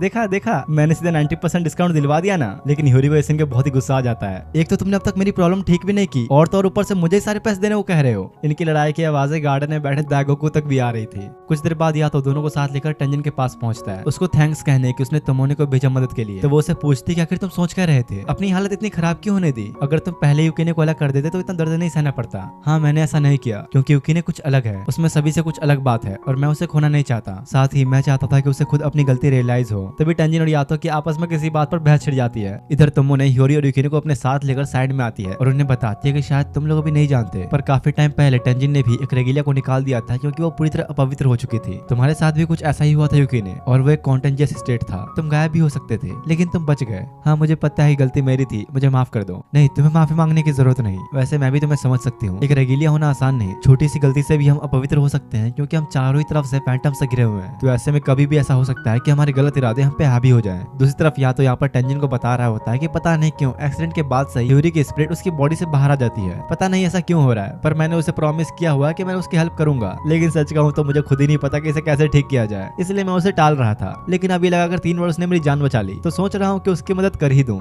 या तो तुम और कितने गिरोगे? फिर टेंजिन उसे कहता है अगर तुम्हें सही में उसे ठीक करना है तो अपने और उसके बीच के रिलेशन को खत्म कर दो, क्योंकि ऐसा हो सकता है कि तुम्हारे साथ उसका कनेक्शन होने की वजह से वो बार बार हमारे वर्ल्ड की तरफ खींच रही हो। तो तुम्हें अपने और उसके बीच का रिश्ता खत्म करना होगा, शायद इससे कुछ असर पड़े। या तो ये बात सुनकर इतना हैरान था कि बस खड़ा देखता ही रह जाता है। अगले सीन में ह्योरी अपने दोस्तों के साथ होती है जहाँ पर ये पता चलता है कि न्यू ईयर आने वाला है, तो इसलिए वो लोग श्राइन विजिट का प्लान कर रहे थे। उनसे बात करते हुए ह्योरी को एक गॉड राबू सामा के बारे में पता चलता है जो कि आजकल काफी पॉपुलर है। अगर कोई इंसान उस गॉड को किसी ऐसे का नाम बताए जिसे वो गायब करना चाहता है तो राबू सामा उसे सच में गायब कर देता है। और वैसे ये है कौन, ये तुम्हें जल्दी पता लगेगा। जिसके बाद कोफुको का घर दिखाया जाता है जहाँ पर ह्योरी युकिने को पढ़ा रही होती है। दोनों ही काफी मेहनत करने में लगे थे, तो दाइगो इनके लिए स्नैक्स लेकर आता है, लेकिन अंदर तो यातो बैठा स्नैक्स का इंतजार कर रहा था, तो दाइगो को भी उस पर अपना प्यार बरसा देता है। रात में जब ह्योरी घर पर आती है तो उसे अपने एक फ्रेंड यामा का मैसेज आता है श्राइन विजिट के लिए, और दूसरी तरफ अपने गॉड भाई साहब को मिला होता है एक डॉग हाउस क्लीन करने का काम। लेकिन उल्टा यातो को ही उस डॉग के घर से जलन होने लगती है क्योंकि वो घर इतना बड़ा जो है वो अंदर बैठा ही था कि उसे ह्योरी का कॉल आता है जो कि आज रात यातो और युकिने को श्राइन विजिट बुला रही थी। हाँ, मैं आ जाता, पर क्या करूँ आजकल काम में बहुत बिजी हूँ। चिंता मत करो, वहाँ खाने के लिए भी बहुत सारी चीजें मिलेंगी। जो सुनकर दोनों ही जाने के लिए मान जाते हैं। कुछ देर बाद जब ह्योरी रेडी होकर श्राइन विजिट के लिए जाने लगी तो पीछे एक बिल्डिंग के ऊपर सिनोरा उसे देख रही होती है। ये वही गॉड है जिसके बारे में ह्योरी के दोस्त बात कर रहे थे कुछ देर पहले, गॉड राबू सामा।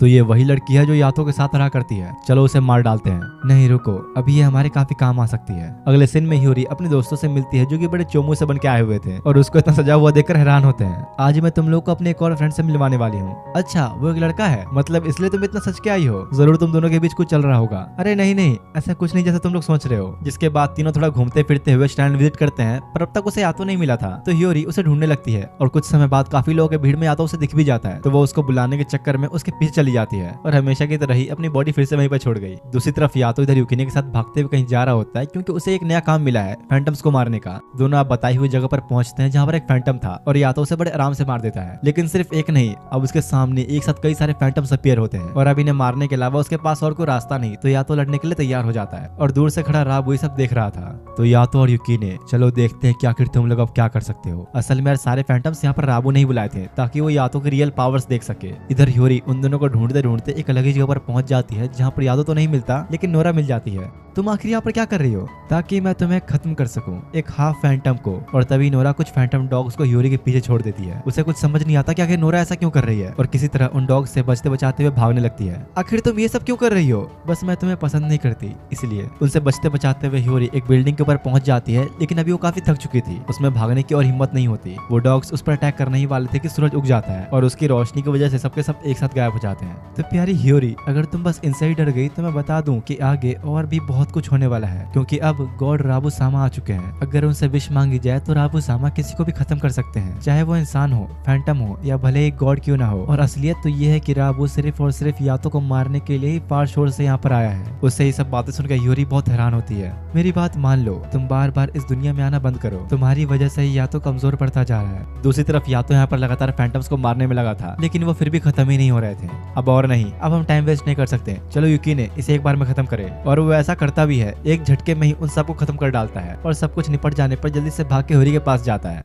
तो क्या गॉड ऑफ वॉर में बस इतनी ही ताकत है? या तो तुम तो बड़े ही कमजोर निकले। कुछ देर बाद अब जब दोनों ह्योरी से मिलने आते हैं तो देर से आने के लिए उसे माफी मांगते हैं। हाँ, पर लेकिन आखिर तुम हो कौन? मैं तुम्हें नहीं जानती। इसके बाद अब काफी सालों पहले का सीन दिखाया जाता है जहाँ पर राबू और एक और गॉड दोनों ही मिलकर काफी सारा खून खराबा करके लोगों की जान ले रहे थे। उन दोनों ने ही कुछ मिनटों के अंदर ही सबको मार डाला और राबू के साथ यहाँ पर दूसरा गॉड और कोई नहीं बल्कि यातो था। अब प्रेजेंट का सीन दिखाया जाता है जहाँ पर राबू ने गुस्से में आकर कई सारे लोगों को जान से मार डाला था। मैं अभी भी इस बात पर यकीन नहीं कर पा रहा कि या तो ऐसा बन चुका है। राबू अपनी रेगुलर नोरा का इस्तेमाल कर रहा है जिसे उसने नाम दिया है नोरा हिमे, और उसे इतने सारे लोगों को मारते हुए एक आदमी ने देख लिया था, तो राबू उसे भी जिंदा नहीं छोड़ता। जिसके बाद यूकिने और यातो को दिखाया जाता है जो कि अभी कोफुका के घर में ही रह रहे हैं। यातो, क्या तुम चिल्लाना बंद कर सकते हो? मुझे पढ़ाई करनी है। पर यार ऐसा कैसे हो सकता है? उसे तुम्हारे बारे में सब याद है पर मेरे बारे में भूल चुकी है। और तभी वापस से कुछ देर पहले का सीन दिखाया जाता है जहाँ पर ह्योरी यूकिने से पूछती है कि भला तुम्हारे साथ ये कौन है? अरे पागल, मजाक करना तो मेरा काम है और तुम मुझसे ही मजाक कर रही हो। असल में बात यह है कि ह्योरी को यूकिने तो अच्छे से याद है पर वो यातो के बारे में सब भूल चुकी है। और ये सुन के यातो के तो होश ही उड़ जाते हैं। इधर प्रेजेंट में यूकिने उसे कहता है कि तुम इतना टेंशन क्यों ले रहे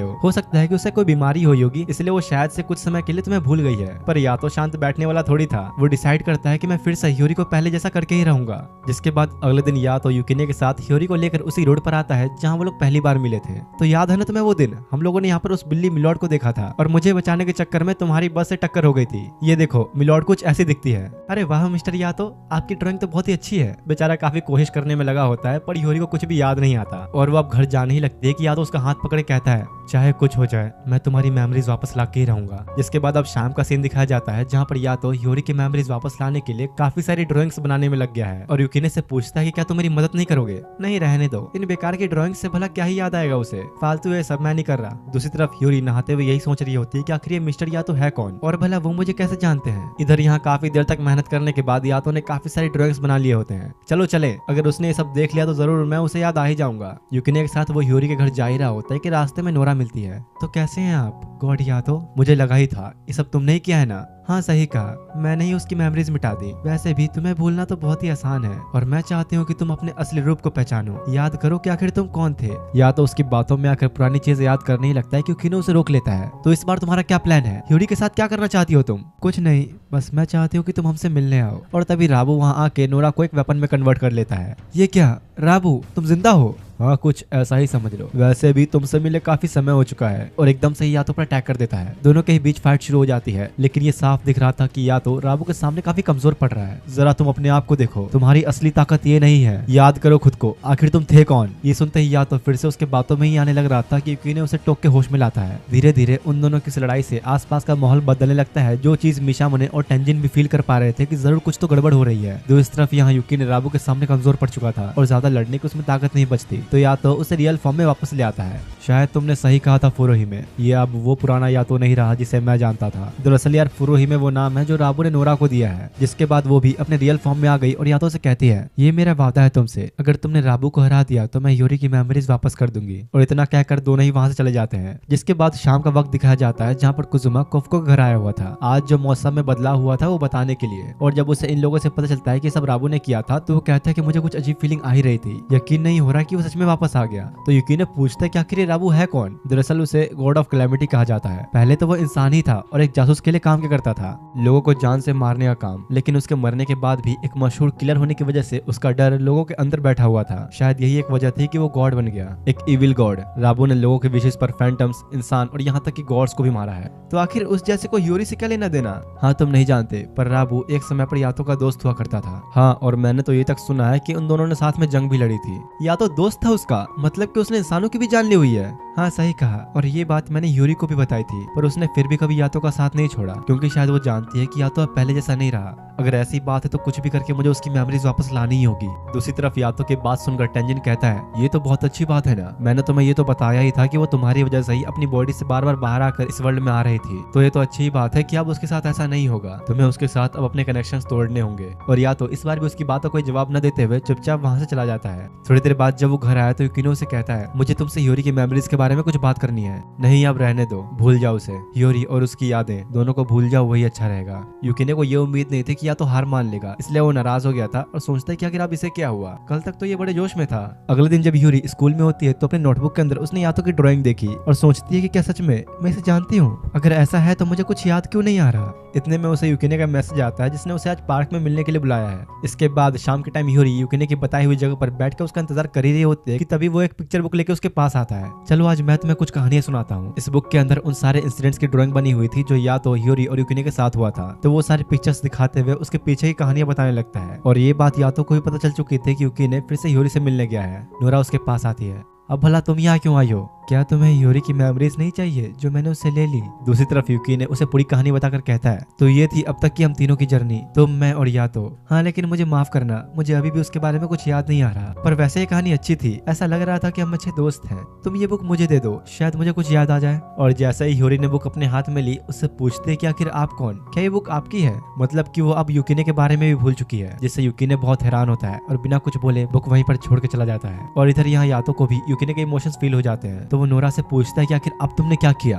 देखो, साफ सीधी बात है, अब धीरे धीरे यूरी अपनी सारी मेमोरीज खोती जा रही है। अगर जल्दी तुम उनसे मिलने नहीं आए तो कुछ भी नहीं बचेगा। रात के समय यूकी ने नदी के पास बैठकर रो रहा था कि तभी यातो वहाँ पर आता है। तुम उदास मत हो, अब हम यूरी की मेमोरीज वापस लाने जा रहे हैं, लेकिन याद रखना उससे लड़ना आसान नहीं, शायद मैं तुम्हें खो भी सकता हूँ और यही वो लोग चाहते हैं। हाँ, लेकिन मुझे फर्क नहीं पड़ता, मैं तैयार हूँ, बस तुम खुद पे विश्वास रखो, हम जरूर जीतेंगे। दूसरी तरफ दिखाया जाता है कि यूरी यूकिने की वो दी हुई बुक को अपने साथ ले आई है। अगली सुबह यूकिने और यातो यूरी से मिलने आते हैं, जहाँ वो अभी स्कूल जाने के लिए निकल रही थी। तुम चिंता मत करो, चाहे कुछ हो जाए, तुम्हारी मेमोरीज हम वापस ला के रहेंगे। दोनों को इस तरह देख यूरी भी रोने लगती है, जिसका मतलब साफ था कि उसे कुछ न कुछ याद आने लगा है। यातो और यूकिने वहाँ से जाने लगते हैं, जो यूरी को अच्छा नहीं लगता, और वो उन्हें रोकने की कोशिश में फिर से अपनी बॉडी से बाहर आ जाती है। इधर यहाँ राबू अपने श्राइन के पास खड़ा यातो का इंतजार कर रहा होता है। जी हाँ, ये राबू का ही श्राइन है। एक ऐसा भी टाइम था जब यहाँ पर ढेर सारे लोग अपनी विश मांगने आया करते थे, लेकिन अभी के टाइम पर ये खंडहर जैसी जगह बन चुकी है। तो जहाँ हमारा जन्म हुआ वहीं अंत भी होगा, सही कहा ना यातो? और थोड़ी देर बाद यातो भी आ जाता है, जहाँ यूरी की स्पिरिट भी उसके साथ आ गई थी। अरे यार, भला तुम मेरे साथ यहाँ कैसे आ गई? तुमने अपनी बॉडी कहाँ छोड़ दी? लेकिन यूरी को अभी भी कुछ याद नहीं होता। अपनी पूंछ देख के ही वो हैरान होती है कि भला ये क्या चीज है। तो आखिरकार मेरे दोस्त तुम आ ही गए, चलो तो एक बार फिर तैयार हो जाओ। यातो यूरी को दूर जाने के लिए कह के यूकिने के साथ उसे लड़ने के लिए आगे बढ़ता है, पर अभी जैसा कि तुम लोग देख ही सकते हो कि राबू यातो से ज्यादा स्ट्रॉन्ग है और उसके अटैक को डॉज करते हुए यातो को एक वाटर बबल में ट्रैप कर देता है। क्या बकवास है, मैं जिस यातो को जानता था वो अभी तक नहीं लौटा।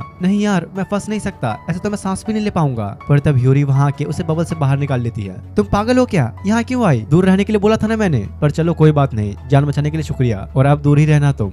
यातो, आखिर तुम इतने कैसे बदल गए? दोबारा जब राबू के ऊपर यातो ने अटैक किया तो वो उसे पूछता है आखिर वो कहाँ है, वो गॉड ऑफ वॉर जिसे मैं जानता था, और एक लात मार के उसे दूर फेंक देता है। यातो फिर से उठकर उसे दोबारा लड़ने आ गया, लेकिन राबू उससे बार बार एक ही बात पूछ रहा था कि वो यातो कहाँ है जिसे मैं जानता था? कहाँ गई तुम्हारी वो खून की प्यासी चमकती हुई आंखें? आखिर कहाँ है असली गॉड ऑफ वॉर? लेकिन यातो अभी कुछ भी जवाब नहीं देता। उसके अटैक को डॉज करके राबू यूरी को देखता है, शायद तुम्हें वापस लाने के लिए इतना काफी नहीं। और अगले ही सीन में यूरी के पास आके उसे मारने ही वाला था कि यातो उसे रोक लेता है और जल्दी से यूरी को लेकर वहां से भागने लग गया। उन दोनों की लड़ाई से मौसम में भी काफी बदलाव आने शुरू हो गए थे, जिसकी वजह से बहुत सारे फैंटम्स भी सामने आने लगते हैं और इन्हें मारने का काम मिशामुने संभाल रही होती है। कुजुमा, क्या तुम जानते हो ये सारे फैंटम्स इतने ज्यादा एक्टिव क्यों हो गए? हाँ, ये दो गॉड्स की लड़ाई की वजह से हो रहा है, गॉड ऑफ कैलेमिटी और गॉड ऑफ वॉर की वजह से, जो सुनकर मिशामुने भी हैरान हो जाती है। दूसरी तरफ यहाँ पर यातो यूरी और यूकिने के साथ एक बड़ी सी चट्टान के पीछे छुपा होता है। वो तो कुछ ज्यादा ही स्ट्रॉन्ग है। यातो, मुझे नहीं लगता कि तुम उससे लड़ पाओगे, तुम दोनों अभी के लिए यहाँ से चले जाओ, मैं उससे कैसे भी करके लिपट लूंगा। अब इससे पहले कि वो लोग कुछ प्लान कर पाते, राबू ने ढूंढ लेता है और वो छोटी सी बॉल जिसमें यूरी की मेमोरीज मौजूद थी उसे बहुत दूर फेंक देता है। यातो जल्दी से भागते हुए जाके उसे कैच करने ही वाला था कि इतने में राबू बॉल को डिस्ट्रॉय कर देता है और साथ ही अब यूरी भी बेहोश हो चुकी थी। तो यातो पहले उसे ले जाकर आराम करने के लिए उसे साइड में रख देता है। तो क्या अब मैं असली गॉड ऑफ वॉर से मिल सकता हूँ? मुंह बंद कर अपना, यूकिने तुम तैयार हो जाओ। और यातो उसकी तरफ देखते हुए एक बहुत ही डेंजरस किलर लुक देता है। और सही में कह रहा हूँ यार, जब एनिमे के अंदर मैंने ये सीन देखा था तो मुझे गूज़बम्स तक आ गए थे। अब तुम लोगों को समझ में आएगा कि यातो को गॉड ऑफ वॉर क्यों कहते हैं। अगले ही सेकंड यातो इतनी तेज राबू के ऊपर अटैक करता है कि उसे कुछ पता ही नहीं चलता कि यहाँ पर आखिर हुआ क्या। जिसके बाद राबू और यातो दोनों के बीच ही एक सीरियस बैटल शुरू हो जाती है, लेकिन इस बार यातो भारी पड़ रहा होता है और जीत भी एंड में उसकी ही होती है। कोई बात नहीं, मैं बिल्कुल यही चाहता था, हम दोनों ही तबाही के देवता हैं और अब होगी असली लड़ाई शुरू। चलो अब मैं तुम्हें दिखाता हूँ अपनी असली ताकत। और राबू अपना मास्क उतार लेता है और तब पता चलता है कि उसकी एक आंख है ही नहीं। राबू पूरे आसमान के आंधी तूफान को अपने अंदर अब्सॉर्ब करने लगता है, जिसमें काफी सारे फैंटम्स ही मौजूद थे। कर क्या रहे हो तुम? एक गॉड होने के बावजूद फैंटम्स के साथ मर्ज हो रहे हो? हाँ, क्योंकि तुमसे लड़ने के लिए मैं किसी भी हद तक जा सकता हूँ। और एक बार फिर से दोनों के बीच लड़ाई शुरू हो जाती है। उनके ऐसे अटैक्स की वजह से एक बड़ी सी चट्टान कट के यूरी के ऊपर गिरने लगती है, जो यातो देख लेता है और जल्दी से उसे बचाने के लिए जाने ही लगा कि राबू मौका देखते ही दोनों के ऊपर अटैक कर देता है। थोड़ी देर बाद जब आसपास की धूल हटी तो दिखाया जाता है कि यातो ने यूरी को बचा लिया और सारी चट्टानें उसके ऊपर ही गिर रही हैं। दूसरी तरफ यूरी अपने माइंड के अंदर खुद से पूछ रही होती है कि आखिर मैं कौन हूँ, कहाँ हूँ और कुछ याद क्यों नहीं आ रहा मुझे। ये कैसी महक है, मैं शायद इसे जानती हूँ। गॉड, यातो क्या ये तुम हो? और जब उसने आंखें खोली तो देखती है कि यातो उसके पास बैठा रो रहा है। यूरी उसके गाल पर हाथ रखते हुए कहती है शांत हो जाओ, अब मैं आ चुकी हूँ। या तो ये देख के इतना खुश होता है कि उसे गले से लगा लेता है, लेकिन जोश जोश में आके बेचारा उसे कुछ ज्यादा ही चिपकने लग जाता है। तो ह्यूरी उसे एक जोर का लात मार के दूर करती है। नामुमकिन, इसने मेरे स्पेल को कैसे तोड़ दिया? ऐसा तो हो नहीं सकता। मुझे कोई फर्क नहीं पड़ता, अब मैं पहले इसे ही खत्म करूंगा। या तो उसे सब बता ही रहा होता है कि वो यहाँ पर आई कैसे कि इतने में राबू ह्यूरी को ही खींच लेता है। आखिर बात क्या है? या तो तुम पहले जैसे क्यों नहीं हो पा रहे? भूल गए तुम हम कैसे गॉड्स हुआ करते थे? हम लोगों की लालच से भरी पूरी इच्छाओं पर जीते थे। चुप रहो, वो हमारा पास्ट था जिससे अब मुझे कोई फर्क नहीं पड़ता। मैं वो सब भूल चुका हूँ और तुम भी भूल जाओ। ह्यूरी को छोड़ दो। तो ऐसा है, सारी फसाद की जड़ी लड़की ही है। ठीक है या तो अब तुम्हें वापस लाने के लिए मैं इसकी बलि देने जा रहा हूँ। लेकिन इससे पहले कि वो कुछ भी ऐसा करता, या तो एक बहुत ही पावरफुल अटैक करता है जिससे राबू के अंदर के सारे फैंटम्स खत्म हो जाते हैं, जिस वजह से राबू अब पूरी तरह कमजोर पड़ गया। ह्यूरी भागते हुए यातो के पास आके कहती है, बहुत हो गया, चलो अब हम लोग वापस चले। मैं चाहती हूँ कि तुम ये सब कुछ खत्म करके मेरे साथ वापस चलो। ऐसा है तो ठीक है, तुम्हारी इच्छा सुन ली गई है। और अगले ही सेकंड या तो पलक झपकते उस पर अटैक करता है जिससे राबू का वो मास्क बीच से कट के गिर गया। असल में उसने इस मास्क के कर्स पावर से ही अपनी बॉडी को फिर से हासिल किया था, तो इसलिए अब इसकी कर्स पावर खत्म होने की वजह से राबू भी गायब होने लगता है और मरते हुए यातो से कहता है, हम लोगों की इच्छाओं को कितना भी पूरा कर दें, लोग हमसे फिर भी डरते थे। भले ही हम दोनों तबाही के देवता थे, लेकिन आखिर में हमारा वजूद लोगों की इच्छाओं की वजह से ही था। और एक इंसान की इच्छा तो हर वक्त बदलती ही रहती है। इसलिए जब मैं 500 साल सोने के बाद जागा तो बस मरना चाहता था, लेकिन किसी और के हाथों से नहीं, सिर्फ तुम्हारे हाथों से। या तो वो सिर्फ तुम थे जो मुझे समझते थे। और देखो अब मैं तुमसे पहले जा रहा हूँ, पर भूलना मत, आखिर में हम दोनों का ही नसीब एक जैसा है। नहीं, तुम गलत हो, मैं तुम्हारी तरह नहीं, मैं बदल चुका हूँ। और अपने कुछ आखिरी शब्दों को कहते हुए राबू गायब हो जाता है। धीरे धीरे अब आसमान भी साफ होने लगता है। टेंजिन और मिशामोने भी समझ जाते हैं कि जरूर किसी गॉड का अंत हुआ है। जिसके बाद शाम के वक्त नोरा को दिखाया जाता है, जो कि उस टूटे हुए मास्क को उठाते हुए कहती है, मेरा ये तरीका तो फेल हो गया, अब मुझे अपने फादर से ही बात करनी होगी। दूसरी तरफ जब तीनों घर जा रहे होते हैं तो युकी ने ह्यूरी से पूछता है कि आखिर ये सब हुआ कैसे, तुम्हारी याददाश्त वापस कैसे आ गई? ह्यूरी ये कहने ही वाली थी कि सब यातो की महक की वजह से हुआ, मुझे वो काफी पसंद है, लेकिन तभी शर्माते हुए टॉपिक चेंज कर देती है। देखो ह्यूरी, अगर तुम्हें सच में ठीक होना है तो तुम्हें हमारे साथ के सारे कनेक्शंस तोड़ने होंगे, हमें भूलना होगा, तभी तुम नॉर्मल दुनिया में इंसानों की तरह रह पाओगी। नहीं, मैं ऐसे ही ठीक हूँ, मुझे कोई कनेक्शंस नहीं तोड़ने। और ये बात जब कोफुको को पता चलती है तो उसका शक यकीन बदल जाता है कि जरूर ह्यूरी और यातो के बीच कुछ ना कुछ चल रहा है। देखो, मुझे नहीं पता कि इसने ऐसा डिसीजन क्यों लिया, पता नहीं इसके पीछे कोई वजह है भी या नहीं। नहीं, ऐसा नहीं है, वजह है, मैं तुम लोगों के साथ रहना चाहती हूँ, हमेशा हमेशा के लिए, पर वो तुम हो जो मेरे साथ सारे कनेक्शंस तोड़ना चाहते हो। और ये सब सुन के कोफुको और दागो को बड़े खुश होते हैं कि फाइनली इसने कह ही दिया। यातो भी शर्मा गया था तो अपना हाथ उसकी तरफ बढ़ाते हुए कहता है, तुम्हें 5 येन देने होंगे ताकि मैं तुम्हारी ये विश पूरी कर सकूं। और ह्यूरी खुशी खुशी उसे दे भी देती है। कॉइन की बात कर रहा हूँ मैं, कुछ और मत समझ लेना। तो ठीक है बर्ड्स, तुम्हारी ये पुकार सुन ली गई है। और यार इसी के साथ नोरागामी का सीजन 1 यहीं पर एंड होता है। सीरीज तो अच्छी लगनी ही चाहिए तुम्हें, क्योंकि इसकी IMDb रेटिंग 8.2 से भी ज्यादा है। इसका भी सीजन 2 भी है, लेकिन वो तभी आएगा जब इस वीडियो के ऊपर 1000 कमेंट्स होंगे। मिलते हैं आप तुम लोगों से नेक्स्ट वीडियो में, तब तक के लिए थैंक्स फॉर वॉचिंग।